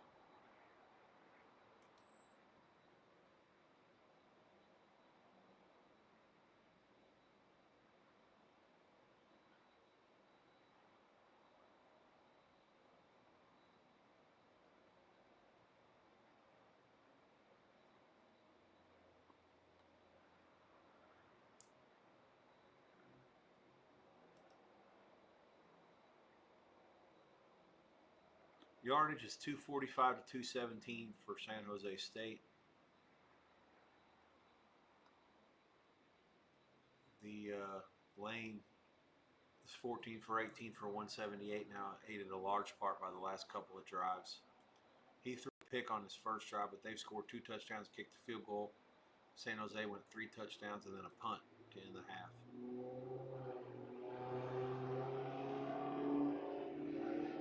Each team will have the ball 4 times in the first half.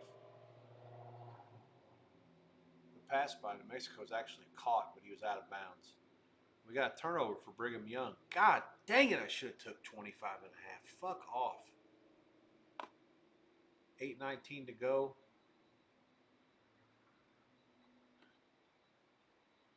Bachmeier dropped back and tried to throw a screen, and they read it perfectly. Intercepted. He was trying to get a return out of it as well. He did get an okay return. Out to about the, looks like maybe the 42 or the 37. Wilson. This New Mexico kid caught this pass for a touchdown. They're going to have to change this on the field. Is that not a catch? I don't know, man. What the fuck? I already see on the field they've given this kid a field goal. I don't. This Mexico guy caught this pass. I mean, did he hit his other foot at the ground? Did something happen? Did he not have possession? Did he bobble it or juggle it?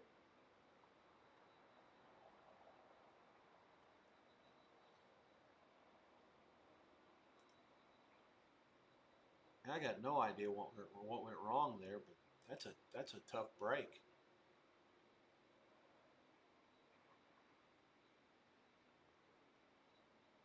All right, well, they kick a field goal. 11 plays, 72 yards, 152 off the clock.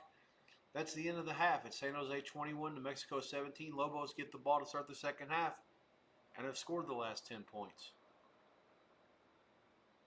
I'm going to guess it goes in close to a pick.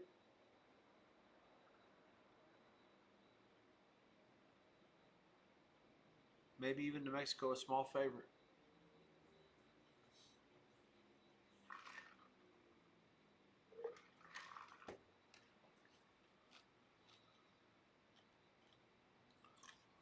I would generally like San Jose State in this spot, but they don't have the momentum at all, and they've been certainly suspect in the second half before a couple times this year. They blew a lead to Stanford last week. They blew a lead to Central Michigan in week 1.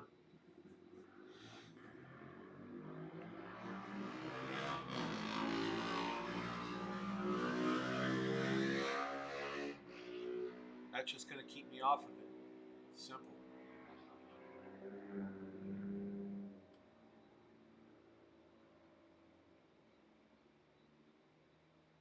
Colorado State had put the ball in the tee sideways and kicked it down to about the 15. Just a low spinner to prevent any kind of return.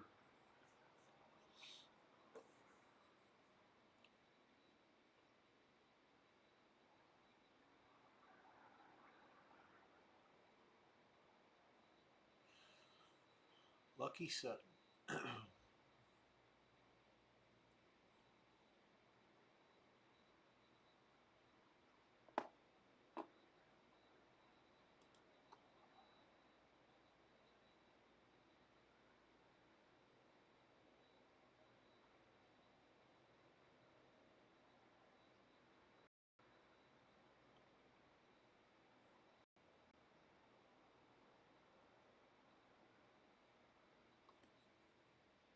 I guess this game's just going to turn into a track meet. To think for a minute, when was it? Late in the first quarter, the total was at one point as low as 34.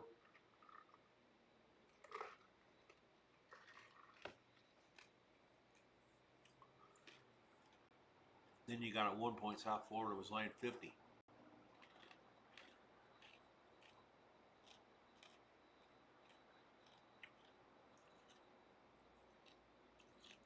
$23-0. Now let's lay 50.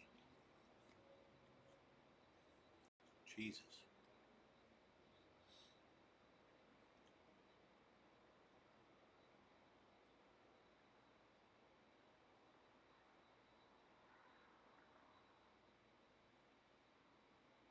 Wilkins takes a shot for West Virginia. Incomplete on 2nd and 2. Be 3rd and 2, 7:38 to go. Again, I'm on a delay in that game. I'm on a delay in all three of them.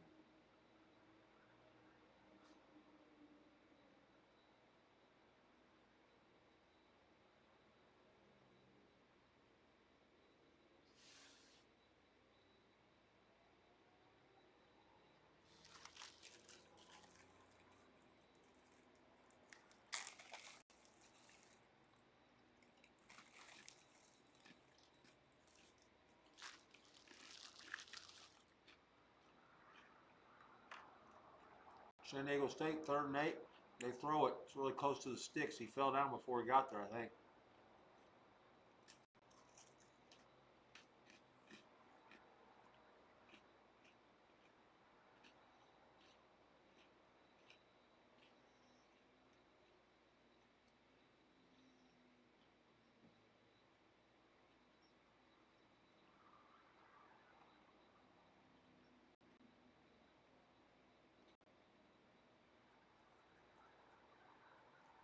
4th and 1, first down, Aztecs.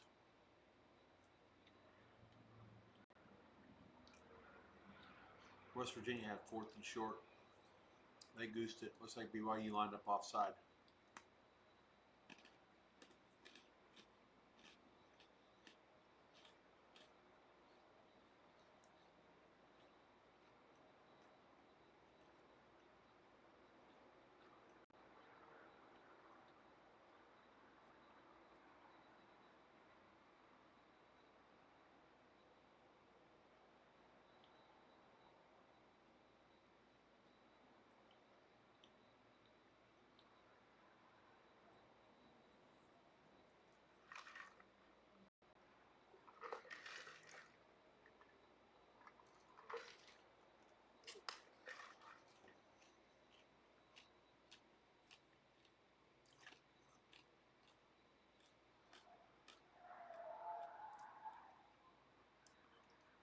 West Virginia. Nice little seam route there. Nope, they're saying incomplete. Smith Brown couldn't haul it in. Aztecs, Bombino, 2nd and 6. Long touchdown pass. Again. 7 to go before the half. Jordan Napier, the catch. Oh, it's Denegal actually this time. 7 plays, 73 yards, 341. 21-7 San Diego State. The San Jose halftime, New Mexico opened 1.5. Quickly been bet to 2. They're actually going to get me interested in San Jose State if this goes any higher. Even though I know that New Mexico has some of the momentum and gets the ball first out of the break. You know what? I already talked myself away from that. San Jose State's been a bad second half team. I like the coach, but the Mexico coach I probably like better. Total is 30. There is a 31 under Paradise Wager. That'll get gobbled up. Chris also has 31 under 15. That seems exceedingly high. There weren't any punts except for one in that half. And it was a low possession half. They got 38, but off 5 touchdowns and a field goal in the 8 possessions.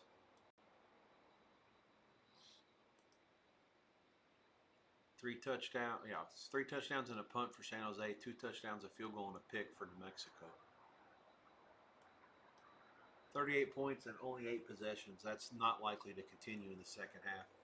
There has to be some sort of a formula or something that's in place, but the only thing that would worry me about this is overtime. But if you go under 31, minus 120 or better, you got way the best of it. Just based on what usually happens in these games. I do like under in the second half at that price. I would even consider going under 30 at even money, which is out there at Buckeye. A couple other places. Amapola 30 under minus 02 is also bettable. Circa has 30 flat. That's probably probably not high enough. Okay, now it's getting bet up. 30 over 23. So you can go under 30 plus 03. Not the worst thing. I'm not doing it myself, but if you wanted to do it, if you want to have something to sweat off that game, in order, my favorite play is under, and the second favorite would be San Jose State. But neither one of them are good enough to bet at the current numbers. I would say if New Mexico gets to 3 flat, that would be the bet on San Jose, because now all you have to do when you're up by 4 is just to win the game outright, and you can't lose.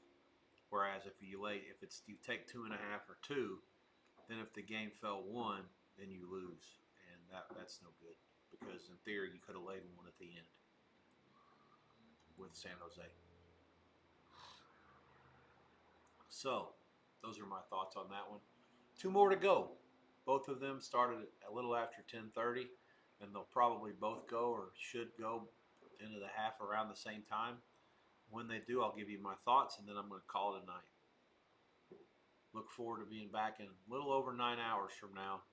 Big day tomorrow. Of course, I'm not so sick that I'm going to go to bed immediately. I'll probably be up for at least 3 more hours, working on some soccer, working on the UFC, and watching the rest of these games. Certainly these 2 games in Provo and San Diego, as long as they're somewhat competitive, I'll have them both on the TV. Keep an eye on them.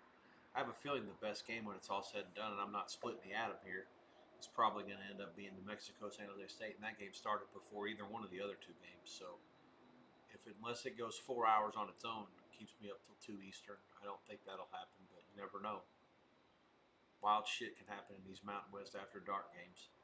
San Jose State kicks off up 21-7, middle of the second quarter. Circa getting super aggressive with the favorite on New Mexico. 2.5, lay 17. Once again, no interest for me unless you got 3 flat, and that's not going to pop. There's 2 dog money out there. Again, a reminder, the game's sitting 4.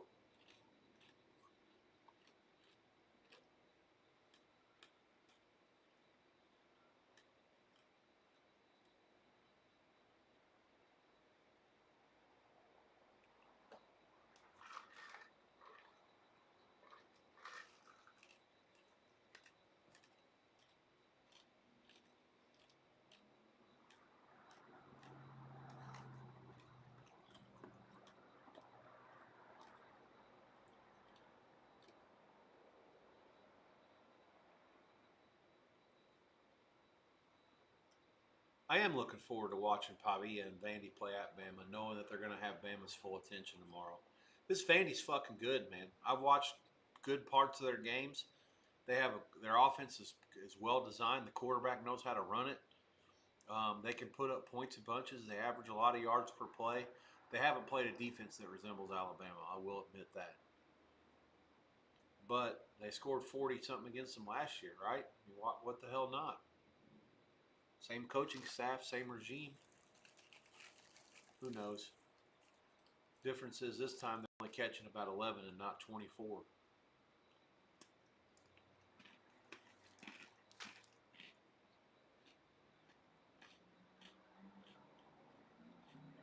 But just like last year, Bama off win against Georgia.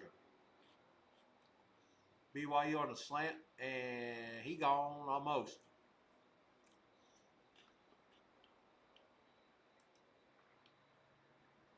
$85-yard gain to Chase Roberts, and he now has 2 catches for 132. That's sick. So a 47 on the first play and an 85 there.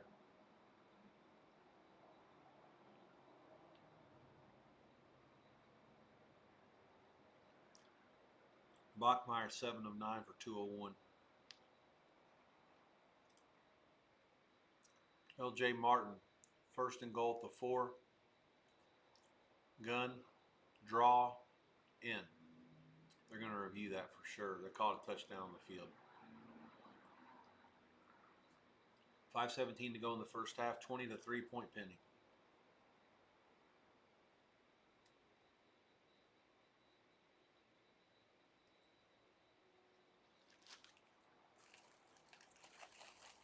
.252 to 106 is the total yards. They changed dramatically after that. It's too bad if West Virginia could have got off the field there. You start thinking about making it a little bit of a game. That being said, I mean, it's not like they've really stopped BYU. BYU hasn't punted yet. 3 touchdowns and an interception and a missed field goal.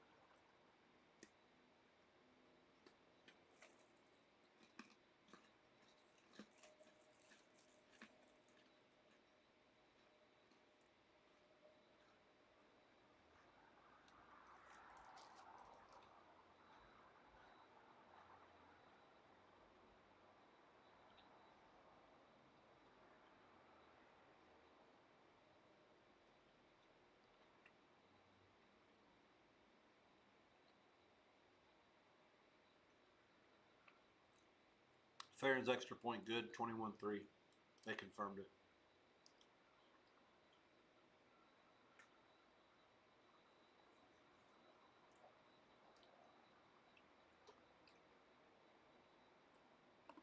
Circa back to 2 flat on New Mexico in the second half. There has been some resistance there.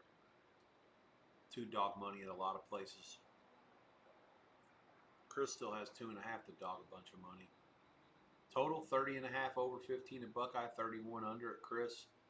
It's in town. It's mostly 30 flat, 30 over a quarter at Circa. Bet online 28.5 over 35. Again, that's a place where if you like under, you bet it there. It's a lower price, but you're getting plus 15. And for me, that juice, the 28.5 to 30 is just not worth that much. Not at all.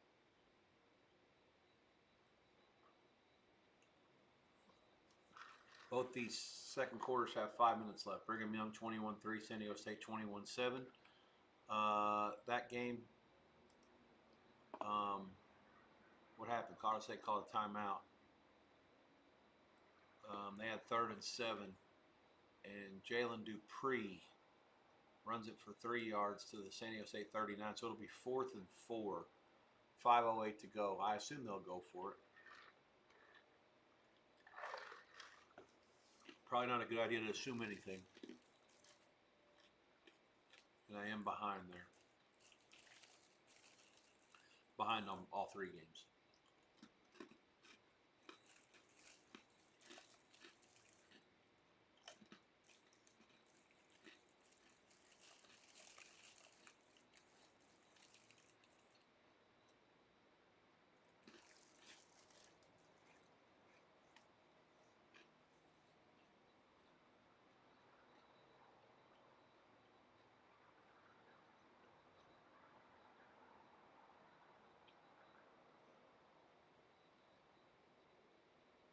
Okay, throw a pass to Brown. They got it. Gain of 10.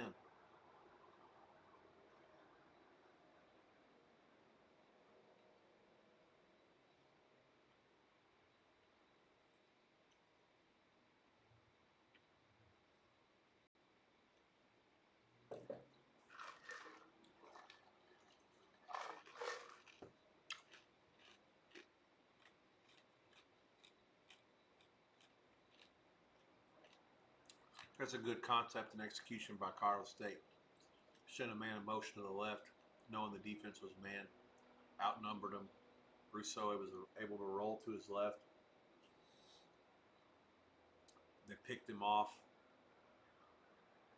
X guy on the left, number 1, the receiver, made a nice pick. Really an unstoppable play when executed that way. San Diego State guy that was in man had to go with the motion guy, got caught in the traffic.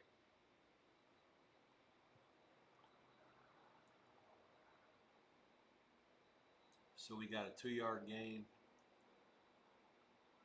a 4-yard gain, and a 3-yard gain. So it's going to be 4th and 1 at the 20. 2:52 to go.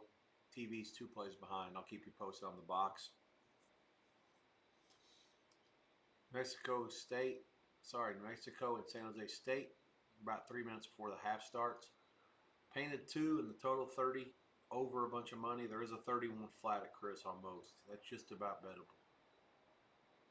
Man, they really leaned in that total of the over. I don't get it. Yeah, I like under, and I like San Jose. I just can't get to the window for either one of them. If you guys need a sweat, those are the ways I'd go.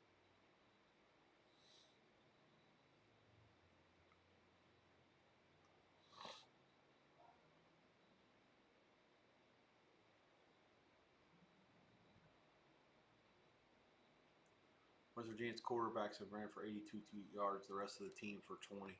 But 3rd and 1, they get a first down there with the running back. Give them 3.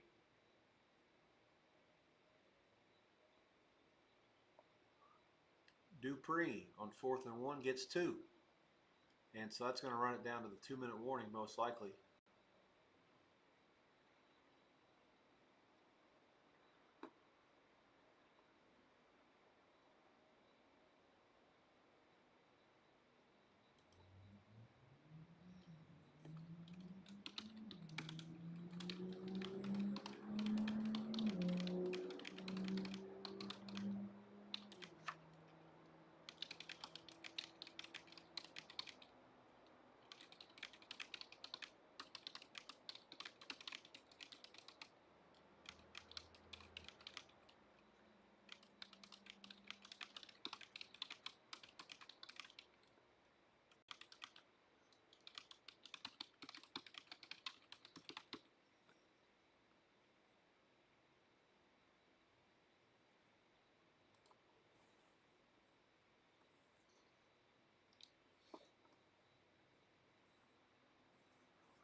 Here we go. Oh, maybe not. I thought I had a sneeze for you. I still do. I need to get it. This is horrible. Nothing worse than when you need to sneeze and it won't come out. You guys are going to have to give me tips on how to sneeze. I think that you're supposed to inhale, right? Try to get some dust up your nostril or something. Now, see, this is when you got to go to like DuckDuck AI.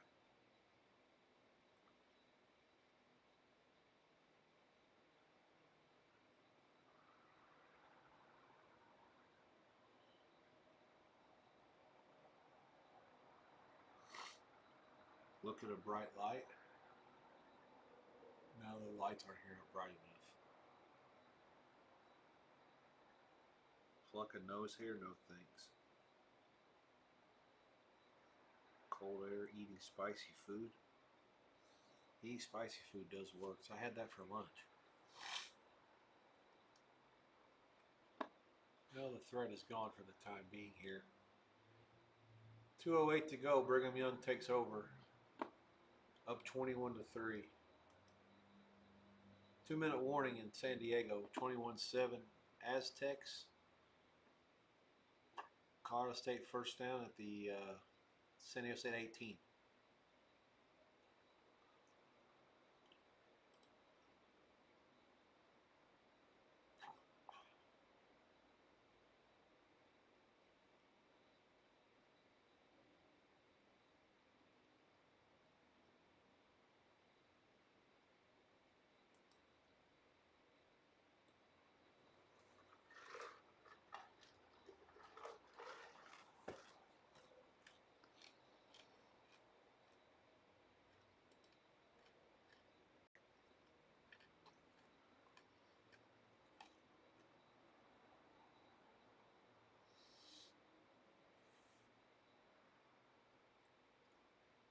West Virginia, we got some celebrating going on. Somebody's got the ball.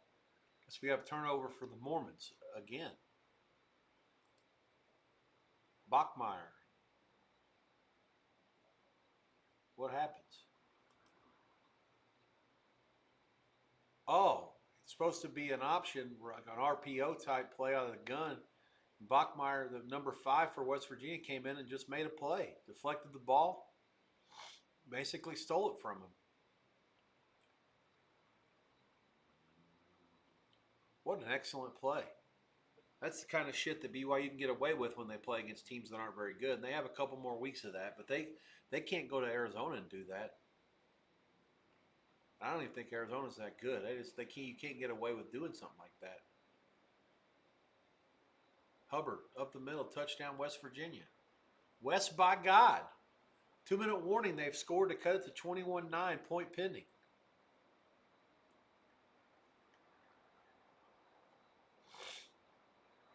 That's a monster play for the first half money. I think that'll get them the money in the first half. If it holds. There's 11. First half line was basically 11. There were some 10.5s. But yeah, if you had BYU, you thought you were sitting pretty. Not so much. That also puts the first half over the total of 24. The other game, San Diego State flew over 3-20. Let's see what happens. So second half's underway in San Jose. New Mexico has the ball first again. Colorado State first and goal, 1:54 to go at the 9. 12 plays, 66 yards, 534 so far. That feed is behind. Let me see what's happening now in real time. Dupree rushes for a 4-yard loss back to the 13. They got him. Okay, so now San Diego State has all 3 of their timeouts, and they're going to start calling timeouts. So it was first and goal at the 9. And then now Brousseau throws incomplete to Dupree. So now it's 3rd and goal, and they didn't have to call a timeout. They still have 2 left. Fascinating turn of events here. It seems like Colorado State has no chance to move the ball when it's in a situation where it's kind of either close quarters or they only have, it's a goal to go or something like that. But I shouldn't say that. Their last 2 drives have both been somewhat successful. They 3 plays, 70 yards, big long play on the flea flicker. but they had 2 running plays before that. And then this one, they've had the ball for an hour. Literally a 5-minute, 46-second drive so far.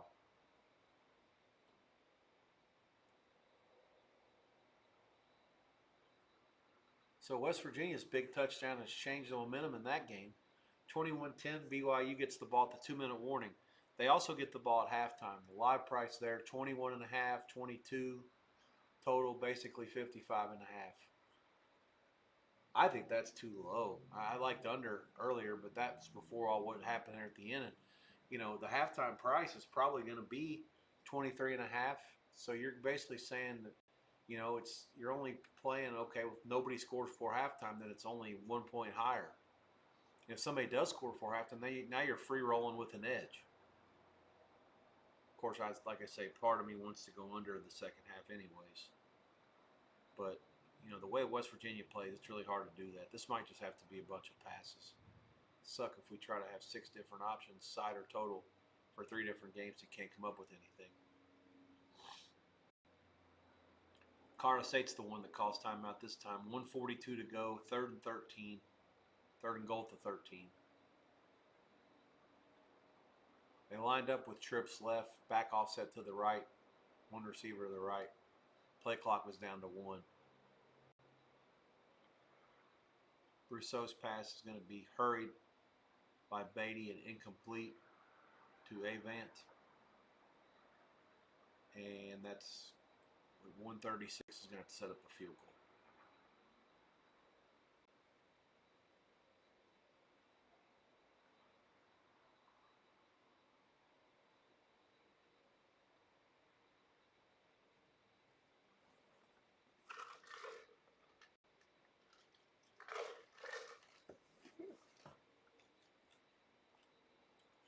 Mexico going for it all down the middle.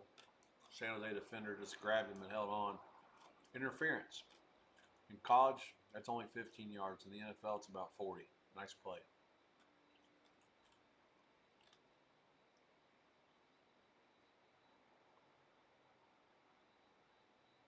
Rich Rodriguez used to love playing that 3-3-5 defense back at West Virginia, the first time he was there 20 years ago. They're in something similar to that, and BYU just didn't protect it well. All right, 21-10. Let's see what the Mormons can come up with now after the 2-minute warning. Kickoff is into the end zone, 10, 15, 20, 25. He's still up to the 27. 1:51 to go. 150 when this drive will start. 21-10. Cougars, and they get it at halftime as well.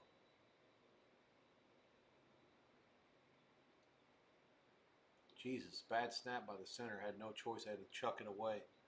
So that was the 3rd down play after the timeout. 30-yard field goal is good by Hankins. 15 plays, 62 yards, 5:56 off the clock. Long drive, but didn't get it ultimately what they wanted to in the end. 21-10. Aztecs get it back with 2 timeouts left and 1:32 to try to tack on before they also get the ball to start the second half.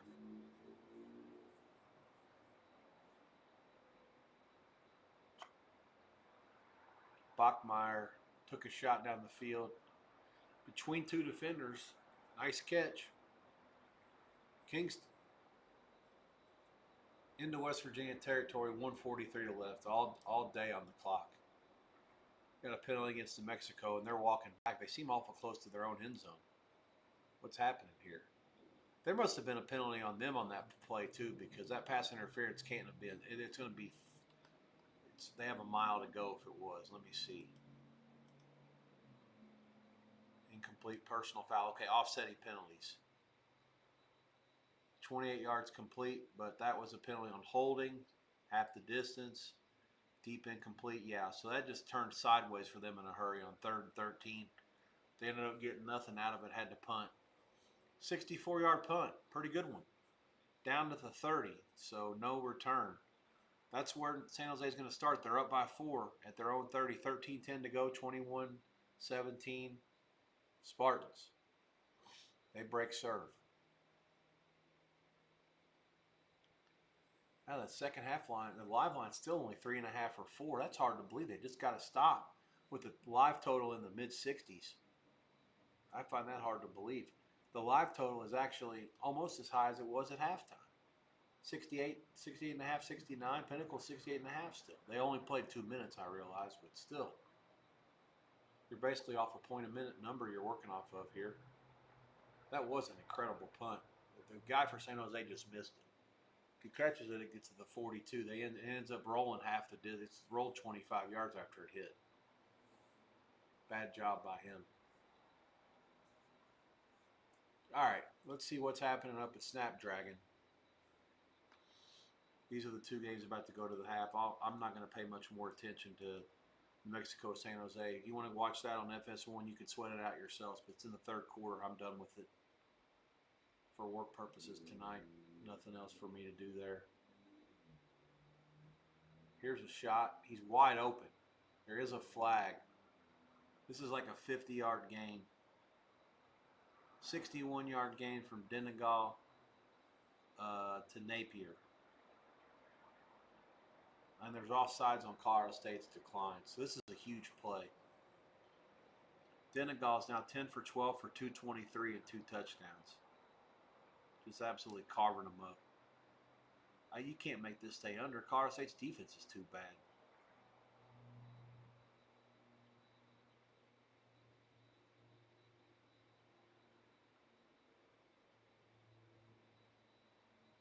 Napier 6 for 136 and a touchdown.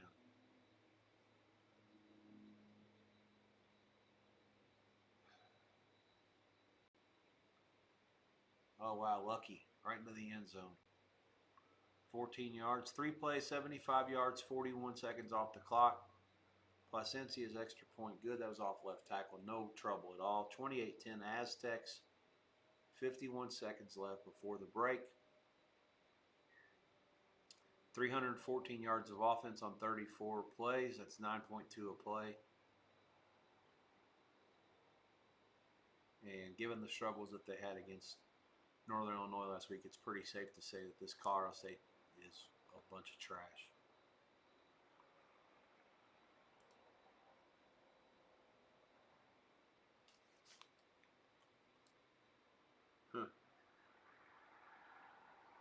Buddy texts me, how bad is Colorado State? Great minds think alike, or idiots, one or the other.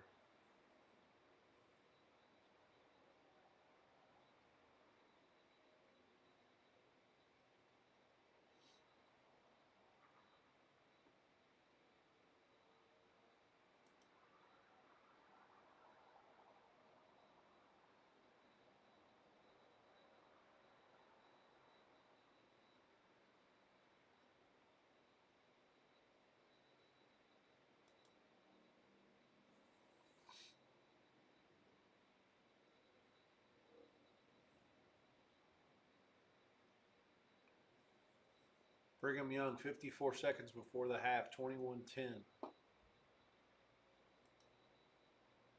They have it, well, it's 35 seconds now. 4th and 1 on the West Virginia 19.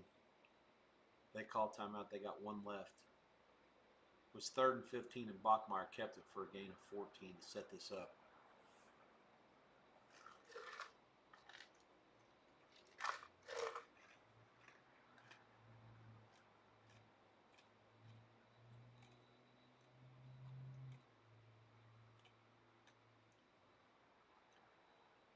Kick touchback by San Diego State, so Colorado State will take over at 25 with 51 seconds left. We do have one timeout.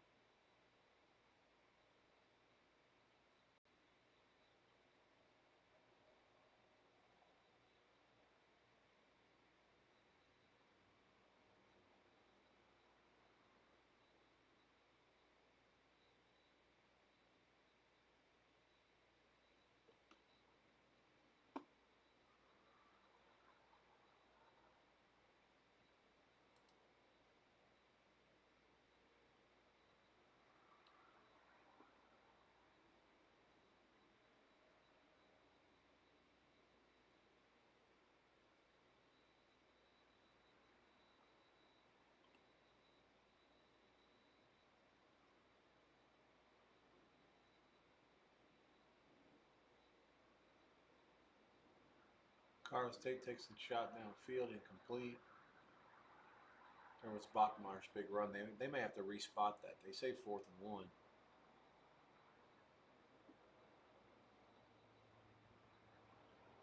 He just goosed it.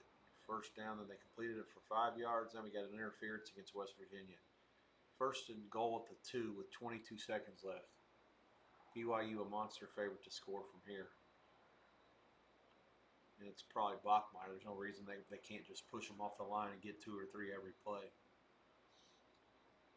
San Diego State gets a stop with 19 seconds left on 3rd and 4, and it's incomplete. And now they'll have to kick it away to San Diego State again.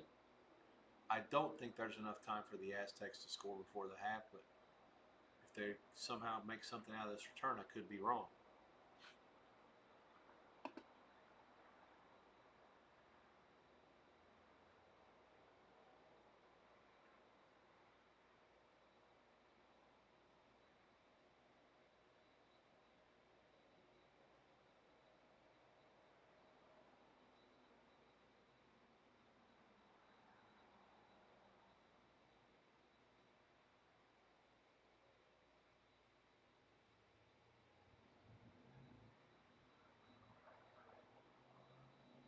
Eight seconds left at the 31. San Diego State's almost surely going to take a knee at this situation.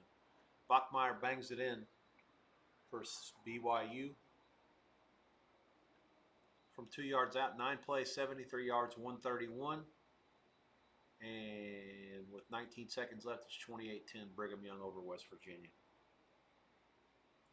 Halftime line there is going to come probably 21 and a half, maybe 21 over money.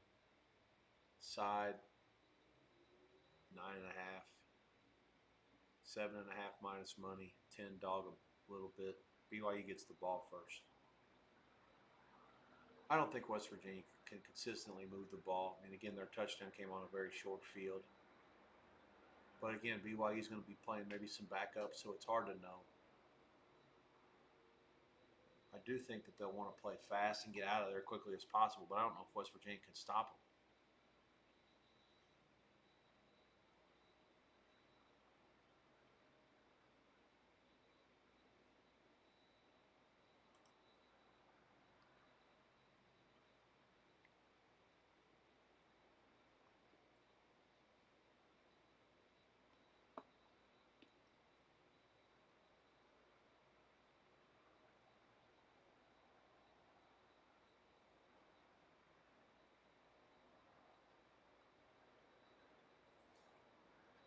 Oh, you must be shitting me with no sneeze there. All kinds of eye candy set that Bachmeier touchdown run. West Virginia fell for it all. That's the kind of shit that Rich Rod used to run. He actually invented a lot of that stuff. San Diego State does knee it out. They're up 28-10 at the break. BYU's going to go in with the same exact lead. San Jose State is in. They owe 28-17. 5 plays, 70 yards. Chavez Soto scores from 10 yards out. Kick is good. 10:27 to go in the third. 28-17 San Jose State. Halftime lines coming for both of the other two games shortly. We're not quite there yet. Colorado State and San Diego State goes in first. 313 to 172 is your yardage. San Diego State did defer. Colorado State went punt, punt, punt, touchdown, field goal, punt. San Diego State punt, then 4 touchdowns, and then the half. 5 plays, 13 plays, 7 plays, 3 plays, 82, 64, 73, and 75. So after a stop on the first drive, San Diego State basically took it up and down the field the whole rest of the half. I don't know why it would stop, to be honest. San Diego State's coming as a 3-point favorite, 21.5 the total. That total seems entirely too low. Yeah, I'm over that. I'm going to go over that. There's 21 at Chris. Over. 313 second half over.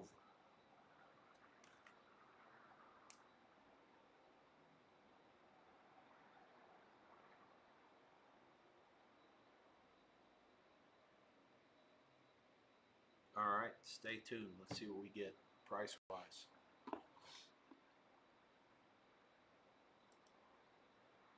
I agree with the 3. I think that's the right number. Maybe 3.5, maybe 4. That's the ballpark number.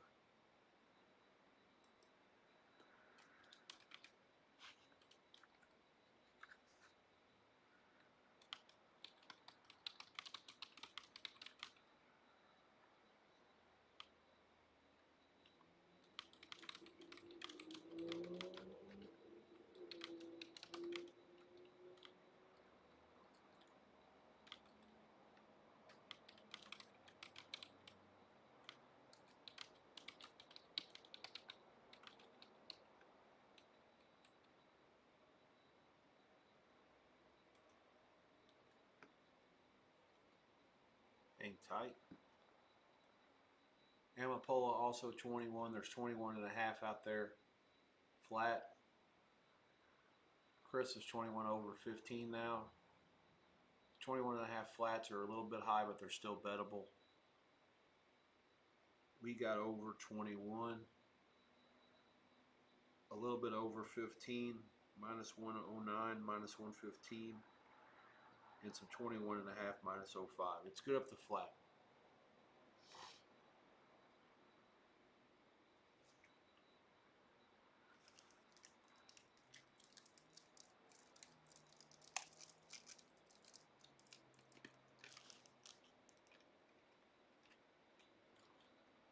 Second half BYU coming 9.5 minus money, 10.5 dog money, 10 flat. There is a 10.5 at Bet War. That seems exceedingly high to me. I thought 7.5 to 9.5 would be the number. 10 dog money. Chris has 10. 21.5 flat on the total. That's the low end. There's 23s out there as well. That's the high end. I would only lean under, but not anything less than 24. You can't bet that. Too many ways to score. West Virginia plays too fast. Pass. Okay, so in the chat is the only second half play of these late window games. Second half 313 over. Chris still on the low side at 21 over 13. Everybody else is at 21.5. Pinnacle has 21.5. Juice to under, where you can actually get even money on over 21.5. That's a good bet. That half point is generally pretty important, but with the game sitting on 18 like this, relatively non-zero chance that at some point you may get a 2-point conversion, something that gets it off of 21. I don't expect just 3 touchdowns and the game will fall 21. Who knows how it'll end up playing out, but if it falls 21, you just have to pay, or in my case, I'll break even for most of it. Do have a peanut. It adds up to a medium play. I think we have about a little over a unit to a unit and a quarter, give or take, on over 21, and the other 7/10 or 3/4 of a unit are on over 21.5. Pinnacle 22.5 in the West Virginia BYU game. But yeah, San Diego State is a 3-point favorite, almost painted, and 21.5 flat, give or take. Again, there is some 21 over money out there, a little bit of 21.5 under money. And then Brigham Young, 10 is the number now, pretty much painted in 23. 10 and 23. Both teams lead. The home teams are both up 28-10 at the half, and both home teams get the ball to start the second half. And I don't see anybody chatting, and I see that there's not a big audience here. I'm going to go ahead and call this sometime in the next 2 minutes.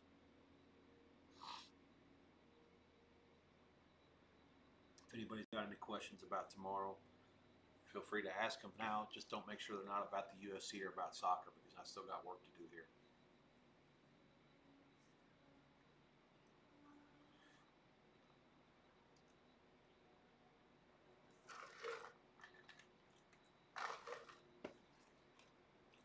Yeah, I can't believe I didn't sneeze. 2 times I needed to sneeze in the last half hour and nothing.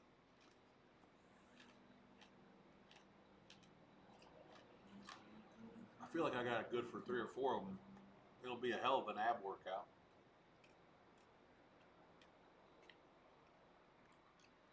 San Jose State, 8:47 to go in the third. They once again have stopped Mexico. Lane threw a deep pass over the middle, picked off by Feiner at the 14. and that's where Walker Eget and the San Jose State offense will start at their own 14. This thing started. It started to look pear-shaped once New Mexico got the last 10 of the first half. They cut it to 21-17 and had the ball coming out of the locker room. Once again, there was more money for them at halftime, but San Jose State has stabilized things. They got forced a punt, scored a touchdown, then got an interception. And so now they're looking to try to add to it, up 11 with the ball. It'll be 3rd and 5 at the 19 after Radcliffe gets nothing. And there's a holding on San Jose State, so they're going to take that back. So it'll be 2nd and 14 back at the 10 instead of 3rd and 5. 8:18 to go in the third. Again, the other two games, I'm going to wrap it up. 28-10 BYU over West Virginia. Halftime line BYU 10, 22.5's out there now in the total, 23s both. San Diego State 3. The 21.5, some of them are going away. There's like 21 over money, 21 over 15, 21.5 under a quarter. I think that they're too hell-bent on worried about the game line. That game total is one thing, but the fact is that San Diego State scored 4 touchdowns on 4 drives. And the other team, Colorado State, likes to play fast. We didn't hardly have any drives, and they still scored 38 points. I just don't see how you can make it to where this game doesn't get to at least 60. So over for me in that sequence, medium play. Earlier had Western Kentucky. Last night had the Niners. So we're undefeated, off to a great start this week. Up about 4.5 units. Let's try to win 2 more here on Colorado State over 21. Thanks a lot, boys and girls. Appreciate you hanging out with me. Good luck. Enjoy the rest of the games. Back in about 11 hours, a little bit less than 10.5 hours, give or take. Look forward to it. It'll be a hell of a day tomorrow. Lots going on. Fights, baseball, 4 playoff baseball games. Football starts all day. The Premier League.